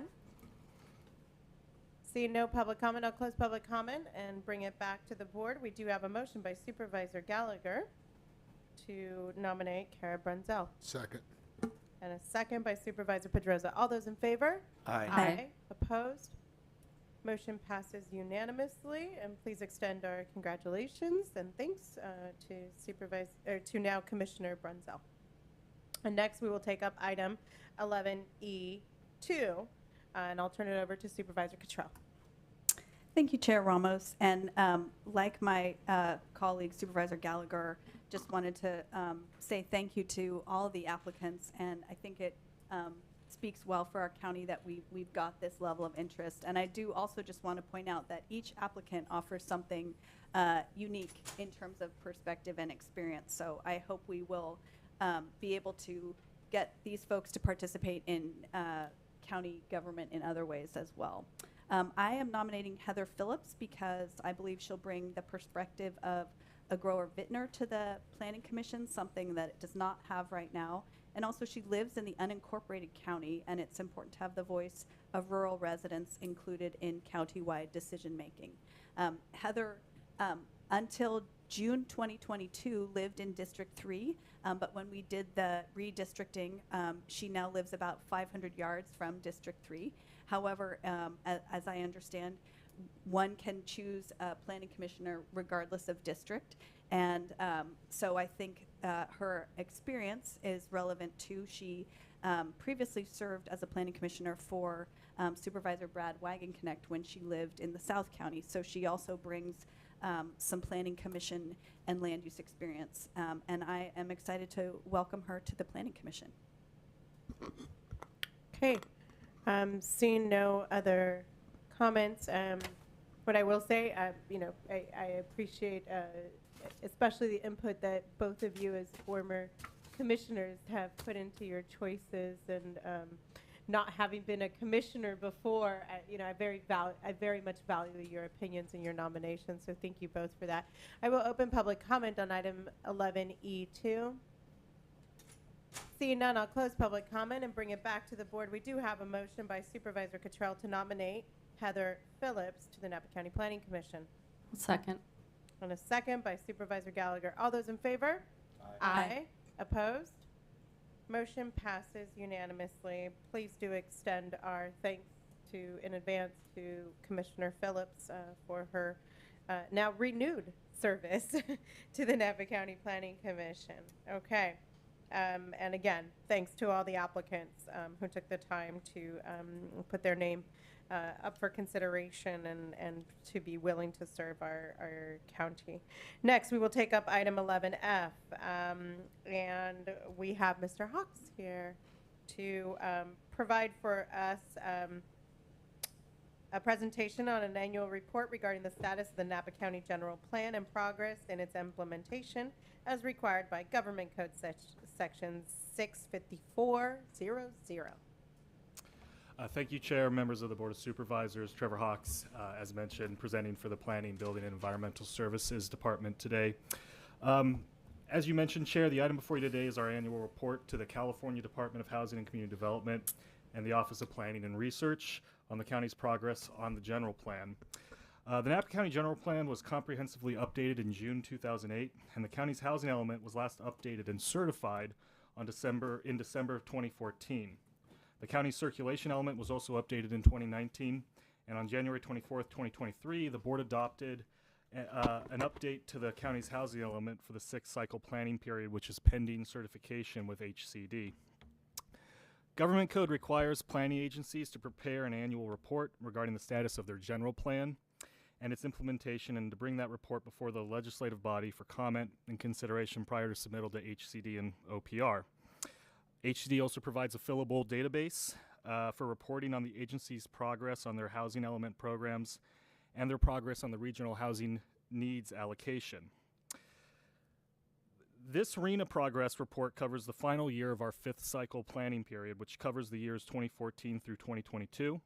For the fifth cycle, the county was allocated 180 dwelling units, which were distributed across 4 income categories, and that was 51 very low income units, 30 low income units, 32 moderate income units, and 67 above moderate income units.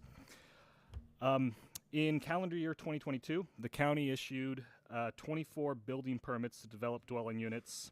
9 of those were for primary dwelling units, or single family detached residential structures. In Napa County, all of those count, unless there's some sort of deed restriction, all those count towards our above moderate income level. 14 of those building permits that were issued in 2022 went to second units or accessory dwelling units. And we calculated out that about 4 of those will build out at the very low income level, 4 will build out at the low income level, 4 at the moderate income level, and 4 at the above moderate. And then finally, of those 24 building permits, 1 was also for a mobile home unit, which the county counts towards its moderate income level. So, technically, when this report comes to you in another year, we'll have to report on 1 year of the fifth, on 1 month of the fifth cycle for January, because these reports are for the calendar year, but these housing planning cycles are, goes from January 31st to the next, it goes from January 31st to January 31st. So far, the county has met the RENA goal for the fifth cycle in its above moderate and moderate categories, but we haven't met our fifth cycle RENA for the low and very low income units. So that's kind of my report. I do want to keep the Board of Supervisors aware of just some timelines of other things that are being worked on that are related to the county general plan. Next month, the Planning, Building, and Environmental Services Department will begin the initial steps in updating the county general plan by putting out an RFP for services in updating the baseline data report.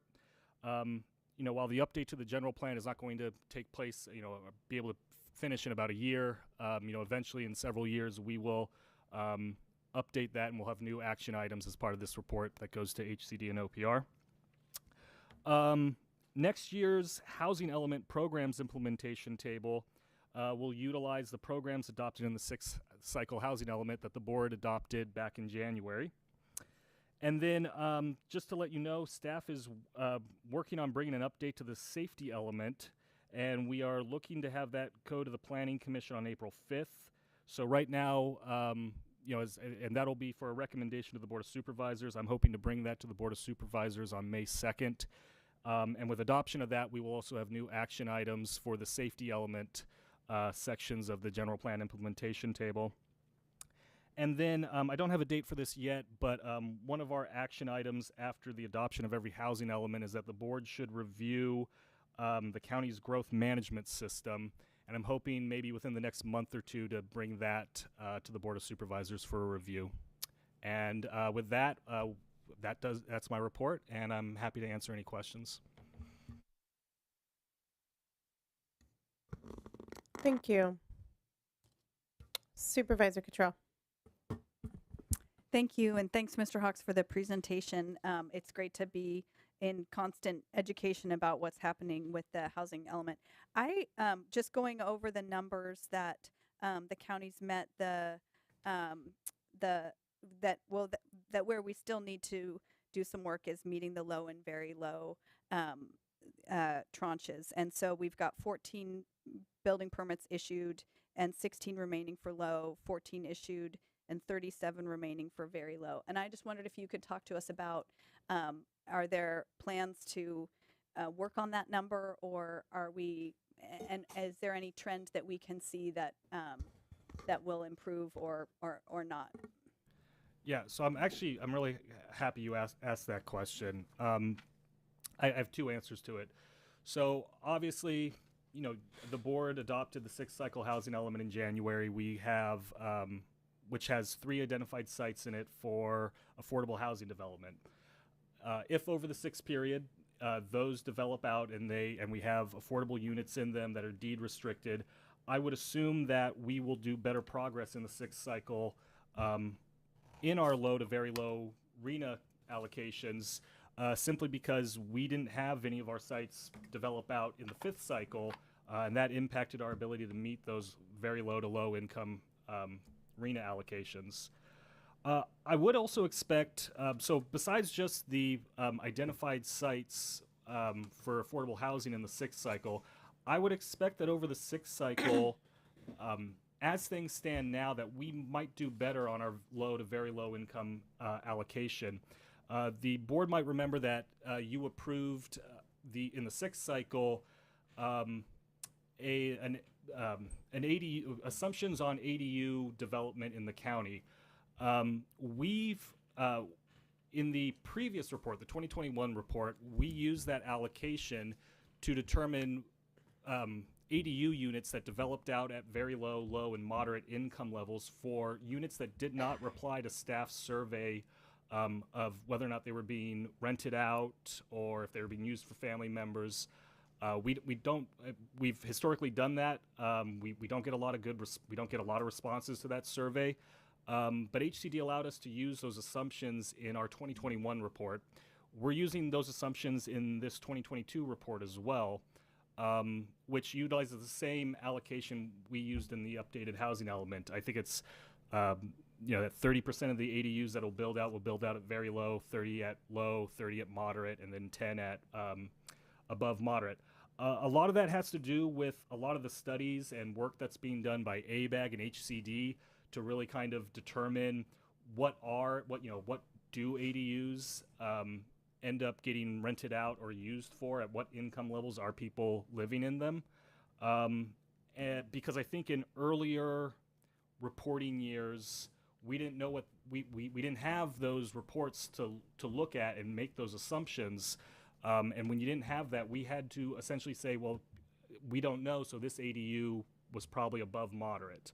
So I actually think that in the sixth cycle, we will do, I don't know if we'll be able to meet the entire unit count. That's impossible for me to determine, but I think you'll see us start to hit that a little bit better, mostly because from what I can tell from the 2014 up till the 2020 report, we didn't have those studies by UC Berkeley, and we weren't able to make those assumptions, which HCD is allowing us to do now. Thank you. That's really helpful. Mr. Hawks, I believe we also get to take credit for units constructed in Napa Pipe during the House sixth cycle. That is yes. Thank you very much. That is correct as well. And while I'm not super familiar with where Napa Pipe is right now, my understanding is it looks like it's moving forward in the coming years. Supervisor Pedroza. Thank you, Chair Ramos. Mr. Hawks, you mentioned about the general plan update. You know, how long is it going to take? You mentioned a comment. I just want you to clarify on that. A comment? Yeah, you mentioned it's going to take a year. Just.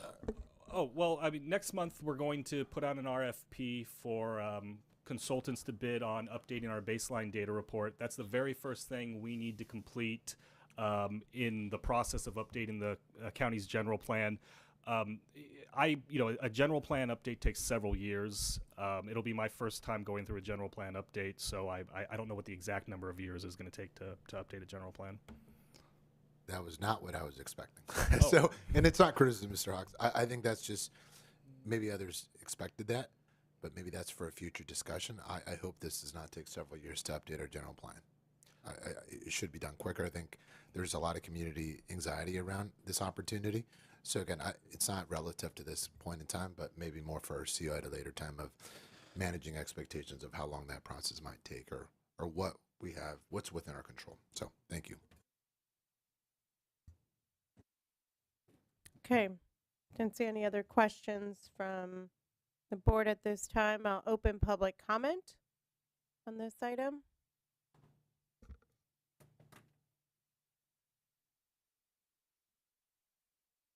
Oh, is it on? Yeah. Good afternoon. Michelle Benvenuto, Winekers of Napa County. On the precipice of beginning another general plan update, it's impressive that Napa's existing general plan is as forward-thinking and accurate as it is, especially as it relates to vineyards and wineries. Over the years, CEO Morrison has presented data on the accuracy of numbers, the number of acres of vineyards to be planted and of new wineries that were evaluated as part of general plan's EIR, and those numbers were still well within those numbers. Napa remains well within these parameters. As we're being proactive, the general plan dovetails with actions that the GSA's TAG is currently evaluating on innovative ways to encourage sustainability. For example, Con NR1 on page 6 would amend the conservation regulations to create a streamlined permitting path for environmentally superior vineyard projects. I think you all know that Napa County is the only county in California that requires an EIR to plant a vineyard, but we should really consider exploring ways that incentivizes sustainability and promotes innovation, such as Con WR8 on page 8 that discusses increasing groundwater recharge areas and limiting impervious surfaces. This is an idea that the state of California is currently embracing by providing grant funding, and it's noteworthy that Napa County identified this and included it in its 2008 general plan. Again, starting the general plan process update that's going to happen over the next few years, we are confident that Napa County will strive for another extensive process that is transparent, includes much public and stakeholder output or input, and relies on data and science. Thank you.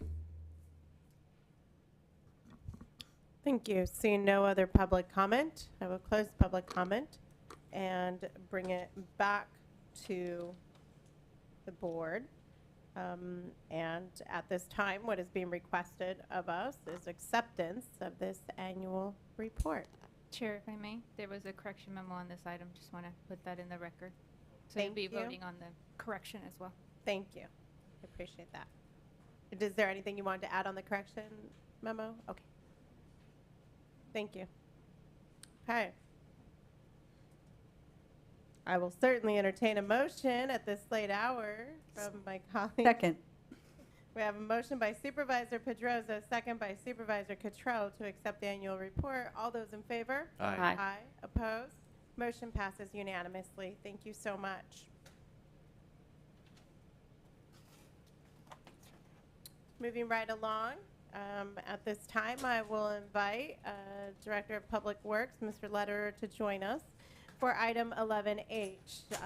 The director is requesting that the board receive an update on the planning and design of the 1127 First Street HVAC replacement project, and that we also provide direction about this project as it relates to the facilities master planning process, which was initiated earlier this year, and which we had an item on consent for.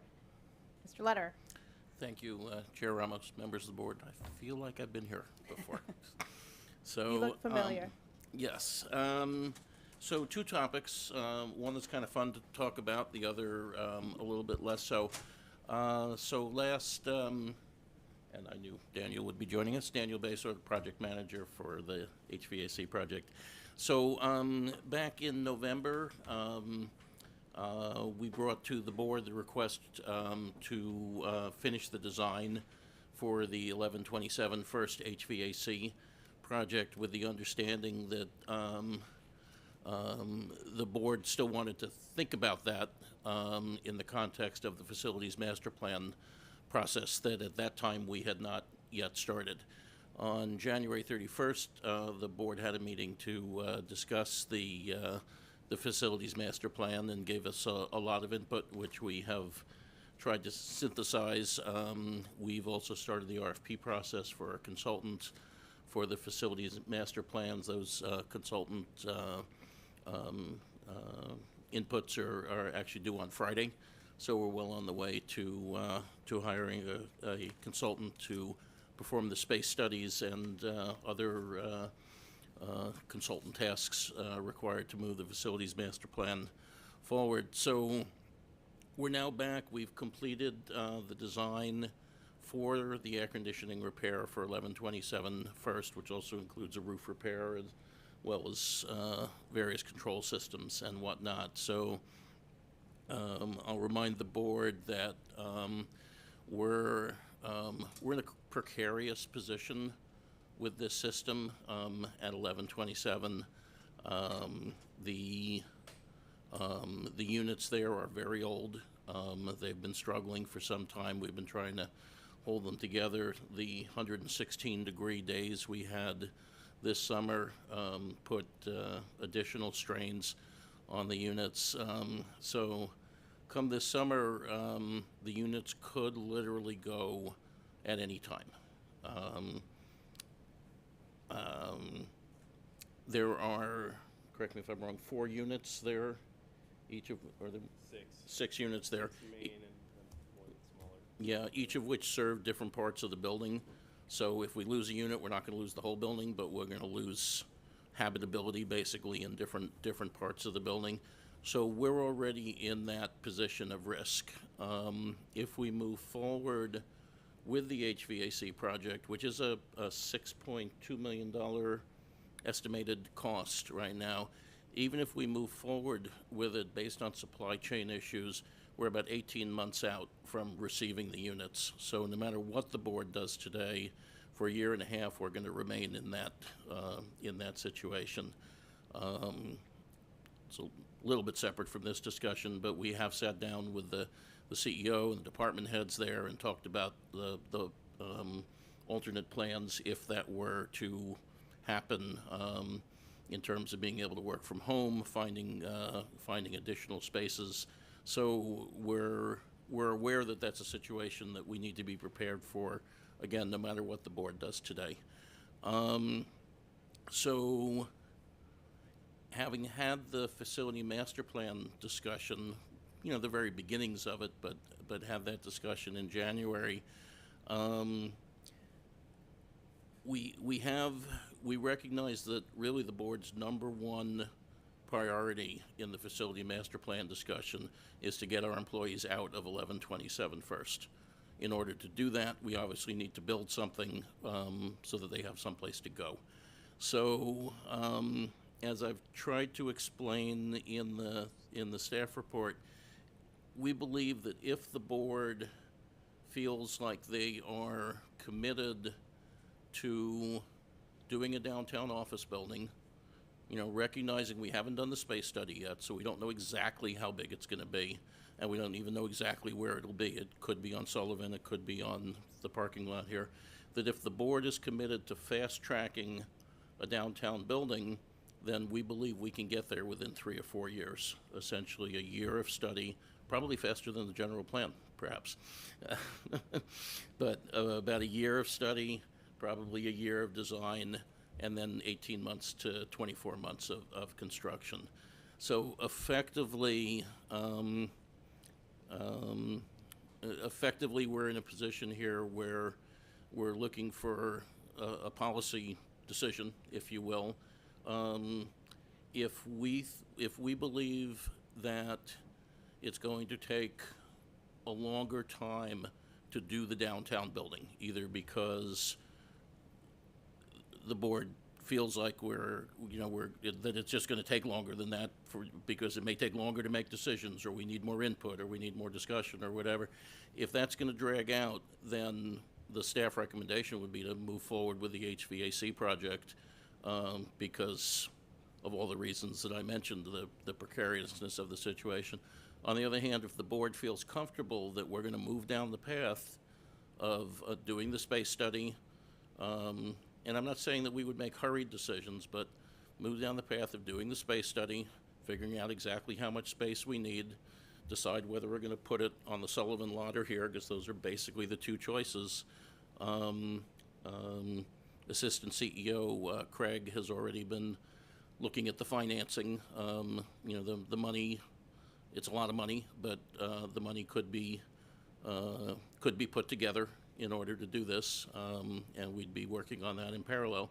If the board is willing to basically commit, maybe too strong a word, but if we're looking that, we're going to expedite this, we're going to work down the path, and we're going to get this done, then it's probably rational, not comfortable, but at least rational to not do the HVAC, given that we could have a building built in, say, I'll say 3 to 4 years. Well, let's just say 3 years, and recognizing that the HVAC project, even if we started today, is going to take at least 18 months. So now you're talking a $6 million investment. It's not even for 3 years. It's really a $6 million investment for 18 months. So that's pretty much where we are. There could be a ton of questions, and we're both, Daniel's here to answer any questions about the project if you have it, and me for the kind of the big picture master planning stuff. So happy to answer any questions. Supervisor Gallagher. Thank you, Steve. You mentioned in your comments, your written comments, that there's a possibility that the HVAC units could be relocated. I think I'm just a little concerned that they could go this summer, and if we're talking about trying to get them to stretch in 4 years, that would, I don't know if that's going to be really tricky, but I am interested in just hearing more about if that's even a distinct possibility that they could be moved once they're installed. Oh, okay. I understand what you're saying. If we were to invest the money, keep in mind the $6 million, only a portion of the $6 million is actually purchasing the units, right? A lot of it's in the roof, it's in the control systems, it's obviously in the labor. But nonetheless, so if we were to go out and buy these units, and then 3 years from now we were to sell the building, it's not impossible that the units might be useful, for instance, in a future remodel at South Campus or something like that. Or maybe we could turn around and sell them. So we might be able to recoup some of our investment, but at that point they'll be 2 years old. How much of our investment we'd get back? It'll be kind of small pennies on the dollar. Won't be zero, but it's not like we're going to break even on our $6 million. We won't even come close. Supervisor Gregory. I think that we need to put this project off and go down the road of replacing that building. I can't imagine if we decided to move forward if in 18 months the stuff arrives, imagine that, and then we've already decided that the building's got to go, right? That just doesn't sound right. So that's where I'm headed. I think we need to be ready with contingency plans should the worst case happen and the system fail, and we got to know what we're going to do with the people in the building and all that. But I'm ready to take that risk and be ready to, deal with what might come. Supervisor Pedroza? Completely agree with what Supervisor Gregory shared, right? If something happens, and we hope not, we need to have plans in place, and that would be my expectation. But agree with what Gregory said. I'll chime in here and say I would be in favor of putting off this HVAC replacement project. I think that gives all of us the sufficient pressure to move forward on making alternate plans, and certainly understanding that there are some big decisions and monopoly moves we need to make here. I think that we've been provided enough information and that we have enough of a desire to go in a different direction to get us there. I do agree with my colleagues that a contingency plan in the event we need that we do have severe heat.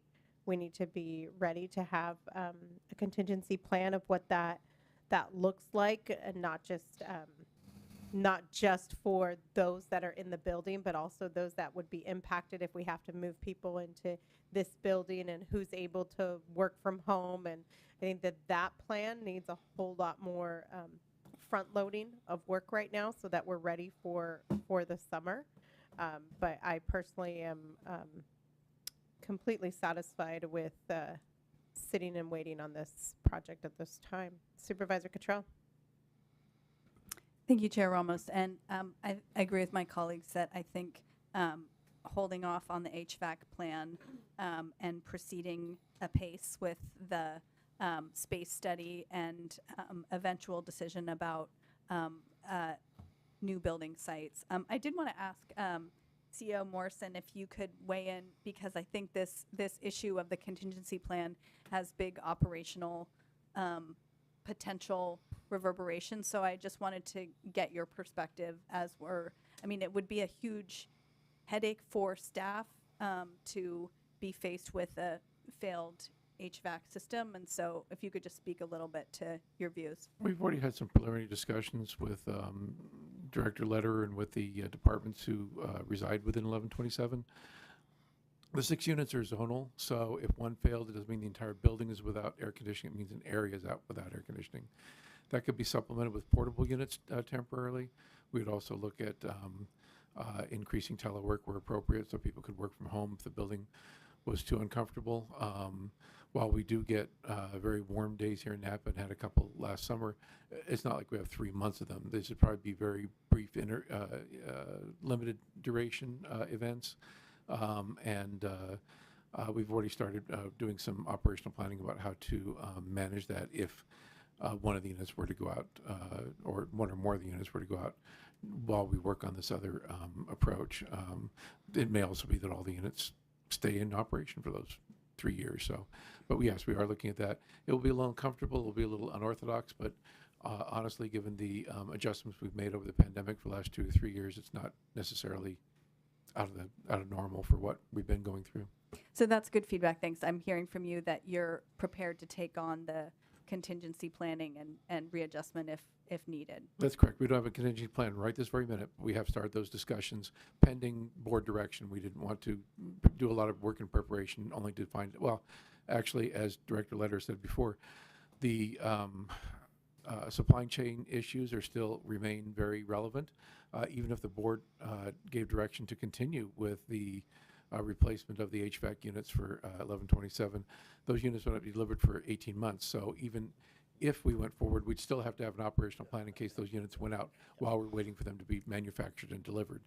So that the contingency planning will go on in either case, but certainly will put much more urgency into it with the if the board follows or supports staff's recommendation. Thanks. Okay, Mr. Lederer. Yeah, so I think kind of in closing, if you will, from this side, I hear the direction. I think that's fine. We'll work on the contingency plan, and you know, we've been nursing these units for several years, and hopefully we can nurse them a few years longer. In terms of the facilities master plan, I prepared a document which was attached to the agenda item, what I call the parallel paths document, and I've showed that to a lot of people, and I've told people that that's my work. That's not a board adopted document. That is staff's interpretation. So I've tried to make it clear that that's not your document yet. That's just my hope to try and synthesize things for people who are interested. If the board has any input on that at some point, don't have to do it today. I mean, individually, you could send me comments, and we can certainly come back and talk about it as a group at some point. But that's sort of the path we're heading down, with the idea being that this path one being really focused on getting this new downtown building built, while we have options to do other things later where we'll still have the jail site available to us. We'll obviously have 1127 as a property available to us to decide what to do. That the first path is getting this done, but then it doesn't foreclose our ability to do numerous other things, including housing, work with nonprofits, public-private partnerships. That there are many other options with the other facilities. But and I will mention, we have sat down with the city of Napa to invite them, essentially to say, do you want some space in this building? So it wouldn't be a partnership with the city in the sense that we will own the building. They would be a tenant in the building, but we would, if the city is interested, work towards coming up to it with an agreement where if they needed space, we would build it for them. And, you know, we'd have to figure out all the financial arrangements and all the legal pieces and all of that. But basically, we have already engaged the city, and they're thinking about it, and they'll get back to us as to whether they become a piece of this or not. So anyway, I think that's it. I think we have direction. Excellent. Thank you so much, and we really thank you for providing us all the options, because I think that's what this is about, is choosing the path, although maybe not the easiest, certainly the better one here for the county as we see it. Supervisor Cottrell.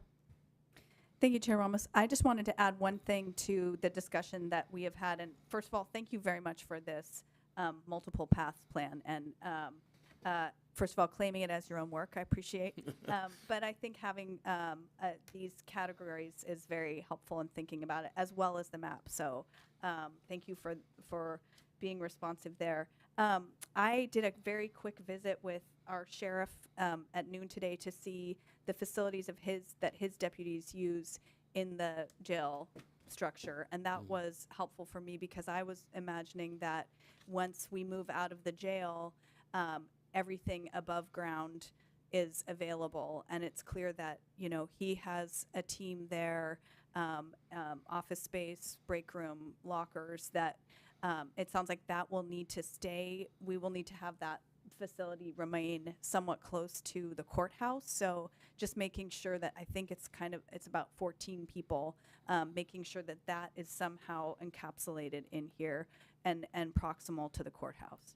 Yes, thank you, Supervisor Cottrell. There's actually there's a parallel engineering effort that's going on right now to deal with essentially the whole court holding issue, recognizing that once we move to the new jail, inmates who have dates at court will need to be moved from the new jail in front of Vulcan, you know, out on Soskull, will need to come here, and there'll need to be a holding area. That's something the county is responsible for. There is no court holding inside the court, so the current setup is in the basement of the jail.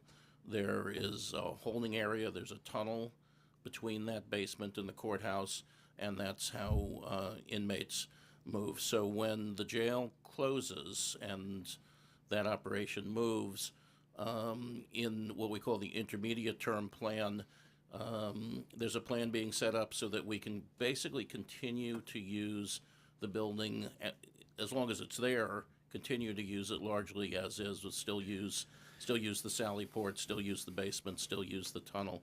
So that's sort of the interim plan, and even that takes a certain amount of effort because some of the infrastructure, if you will, that's there right now won't be there when everybody moves. So there's an intermediate range plan that's being worked on. There's also a long-term plan being worked on, recognizing that that building as it exists right now at some point will go away. So the question is, what will court holding look like that? And we're looking at various options that basically include probably building some sort of above-ground structure to act as a Sally Port with an elevator that will connect to the existing tunnel. So we're looking at what it will take to basically create that in small form, which will allow the rest of that building to go away. But that's an entirely separate effort that's going on, and obviously working with sheriff and corrections and probation. And I guess at some point we'll bring that to you as well for discussion. Thanks. Okay. Thank you so much. That brings us now to the wrap-up of our meeting.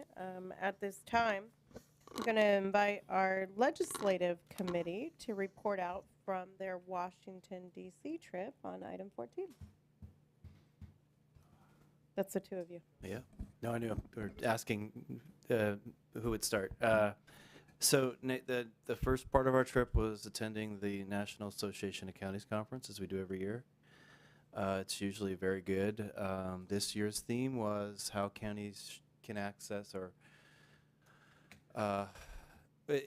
about the bipartisan infrastructure bill, the CHIPS bill, and the Inflation Reduction Act bill that are really complicated, and it was sort of all about how counties can access this money and all the resources available to help us do that, and that was the theme of the conference. So we attended the conference the first few days, and then the rest, I think 2 or 3 days worth of meetings around the Hill and DC. I picked 3 highlights, and then Supervisor Cottrell will share her highlights. The big one for me was FEMA. Last few visits, we've spent time with staff at FEMA. The people we met with this year were the policy makers for the overall organization, so for the entire country. We shared a story about how difficult our disasters have been lately, dating back to the earthquake and our fires and the recent storm damage. We shared a story about how we can't wait for FEMA this time. We're going out of pocket to fund certain projects that are precarious enough and at some risk, and we discussed how we should put our heads together at some point and figure out how to do this more methodically so there is no risk for counties that can front load a project like this. They were very open to it and also very self-aware of the issues they have in their organization and how long things take. Shortly after, met with Senator Padilla's office, and for the first time, and all the times I've gone when with Senator Boxer and Senator Kamala Harris, it's one office we've never really had any FaceTime with the senator, but this time Senator Padilla came to visit, which is a good treat. Although he had to scoot because also waiting was California Secretary of State Shirley Weber. So he had to go attend to her as well. So we had a little bit of time with the senator, but we learned about how he's very active in one of his committees looking at FEMA reform and fixing this very problem I just mentioned. And NACO as an organization seems about ready to kind of pick up this issue because obviously counties across the country have experienced so much disaster lately. It's just sort of part of business now, and everybody's struggling with the same thing. So NACO might pick this up as an issue for us. So I think we can kind of watch all that stuff. The third highlight is visited FCC and actually got a meeting with the chairwoman herself, whose name is Jessica Rosenworcel. Did I say that right? Worsel.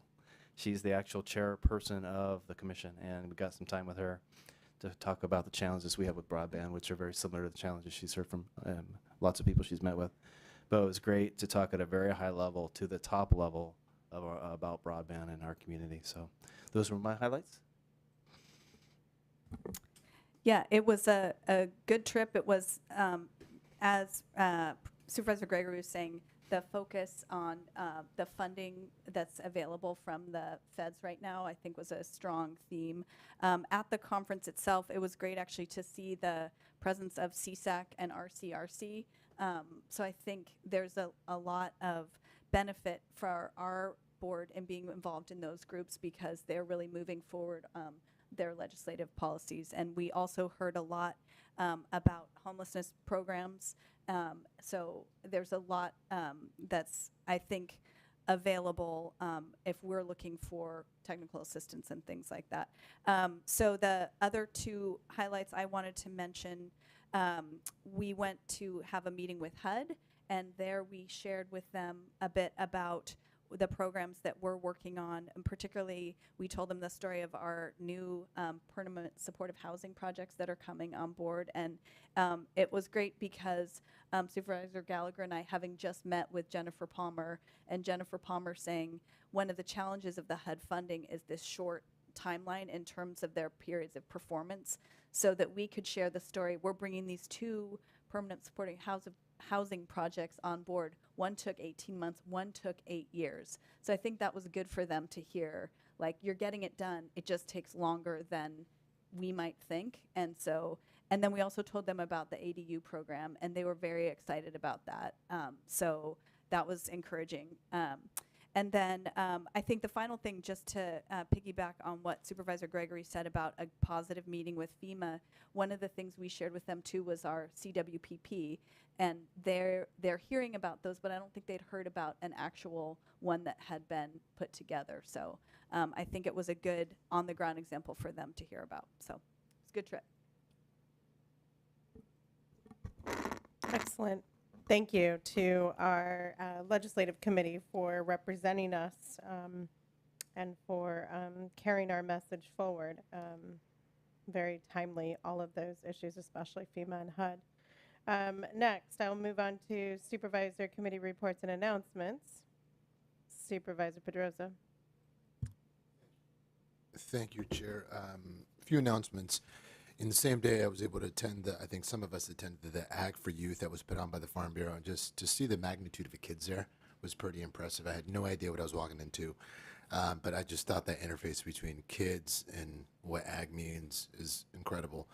That same day, and I think Supervisor Ramos, you also attended, the Vintners put on a Wildfire Summit, where they brought in insurance brokers from throughout the United States, and it was really well done. I think the Vintners did an incredible job of trying to showcase what we're doing locally with the CWPP to insurance brokers to minimize risk for our community and what that means to our ag community, but what that means to homeowners in Napa, in St. Louis, and American Canyon.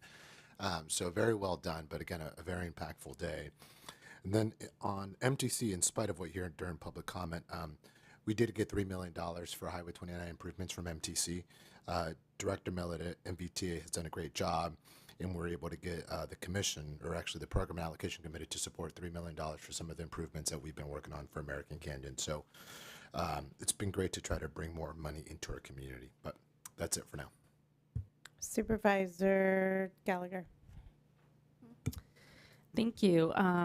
Been spending a lot of time with the Air District. Had a great presentation from Green and Healthy Homes. There are several federal rebates and tax credits coming in 2024 for low-income residents to do retrofits. There's a state equitable building decarbonization program that will also be providing $835 billion to homeowners and tenants, as well as other funding. Tomorrow we will be taking up the rule changes that will affect future building in terms of gas and furnaces and water heaters. needing to be electric. That gets phased in over several years, 2027 being the first and up to 2031. Just so you all know, the propane is not covered in these rule changes. I've gotten a lot of questions from constituents about that, and also a couple of things that I thought were really interesting and important to remember if people do talk to you about this. That NOx emissions from gas-fueled furnaces and water heaters is more than NOx emissions from all passenger vehicles in the Bay Area. So very big public health issue, as you might imagine. Also, it's estimated that the electrification from these two rule changes will create 100,000 FTEs, new positions in California. So that's some potential great benefits. And it'll be exciting to be there tomorrow. It will be historic decision. Nothing like this apparently has been done in the country, and the state is watching closely because they're excited and curious to see what happens in the Bay Area. But we have gotten well over 1,000 written public comments, and it promises to be probably at least an 8-hour day tomorrow. So I'll be there. Thank you for your service, Supervisor Gregory. We had our CSAC Board of Directors meeting 2 weeks ago and talked through our new initiative called At Home, a comprehensive plan to address homelessness. This was in part arising out of the governor's challenge at the end of last year, which is, hey, we've given you unprecedented amounts of money recently. What have you done with it? This is our chance as counties to say, well, let's step up and not only do more with it, but clarify the role of the state, the counties, and the cities and how to go about this. So it's a comprehensive plan because it also involves the cities who, much like the way we operate, counties and cities need to deliver this stuff together. We'll take this to the next level at our next board meeting, which is the same week or days as the legislative conference in Sacramento in April, where we'll also have a joint meeting with League of Cities to talk through this plan with them. Exciting. Supervisor Cottrell. Thank you. I just wanted to share one item from the recent RCRC meeting. A small group of counties that have active Williamson Act contracts in their county got together to meet with the director of the State Department of Conservation to just advocate for the state's continued support of the Williamson Act. And it's been a good opportunity for me to connect with growers here in the county to talk about how the Williamson Act is important to them. And, our county is a good example of the success of the program. And we're in a better financial situation than a lot of other counties. But I think there's an opportunity to continue to push the state to do more with the program and see it also as a tool for helping meet the state's conservation goals. So that was an interesting meeting. Excellent. I will just, Supervisor Pedroza covered much of our overlap on ABAG MTC. I will share that the City of American Canyon had its State of the City, and as usual, they have provided us gratuitously one page to highlight the county, and so we provided an update on the Sosco Junction project that is of great importance, especially in the South County and to the county overall, since it handles our regional load of traffic, as well as an update on our jail replacement project, and then introducing our two new colleagues. But don't worry, I put a picture of everyone in there. Just saying, it was going to only be 3, but I decided to include the 2 of you. So it was all of us. With that, I will move on to future agenda items. Do we have any? Supervisor Pedroza. Just real quick, and I don't know if it's a future agenda item, but the comment we made earlier about working with the Center for Business Development, and in line with what Supervisor Gallagher mentioned, about all these changes happening, I think creating some type of program that is an incentive to achieve these outcomes. I think about someone that's aging in their home. These changes might scare them from selling. So some type of program that looks at what incentives would be very valuable. Okay, next, Mr. CEO. Given all the discussion about various state and national legislative efforts going on, very pleased to announce that Andrew Mice has accepted our offer for the new legislative analyst position, which we very much need. Andrew will be starting on April 3rd and comes to us from the Tennessee Attorney General's office. So we look forward to having him here and having him dig in to start supporting the Ledge Committee and the board on legislative issues, as well as starting to work on updating our policy manual, which very much needs it. And that's all I have. Thank you. Next, that concludes our business. Before we adjourn to our next regular meeting of Tuesday, March 28th at 9 a.m., I do want to say a few words in adjourning in honor of former Supervisor Ginny Sims. Ginny Sims, having just recently celebrated her 95th birthday, passed away last week. A name that, for me, has a tremendous amount of significance at this county, for this board. She was the first female elected to the Napa County Board of Supervisors. She was elected in 1972. She was a graduate of Stanford University and came here to Napa in 1955 and was known by colleagues and I would say those of us that looked up to her as a very fact-based advocate, a very staunch proponent of slow growth. It's the platform she ran on, and it's what she reminded us of all the time. She got involved first at the school bond level and then became a planning commissioner at the city of Napa and then ultimately running for the Board of Supervisors. And she did lose her reelection bid. And so some may recall the story of Supervisor Cottrell's predecessor, Supervisor Dillon, was the first female to win reelection. It wasn't even just about getting a female elected, but it's that can you stay at least more than one term in office? And I really see that former Supervisor Ginny Sims paved the way. And I recall the first visit she paid me in my office as a supervisor was actually on International Women's Day. And I have a picture of her and I in my office. And she shared so much of what it meant to be the first, and that she was the first, so that no one would be the last. And so I know that has certainly great personal significance to me, and I would ask that my colleagues join me in adjourning in honor of our first Napa County female supervisor, Ginny Sims. We are adjourned. Recording stopped. Well said, Chair.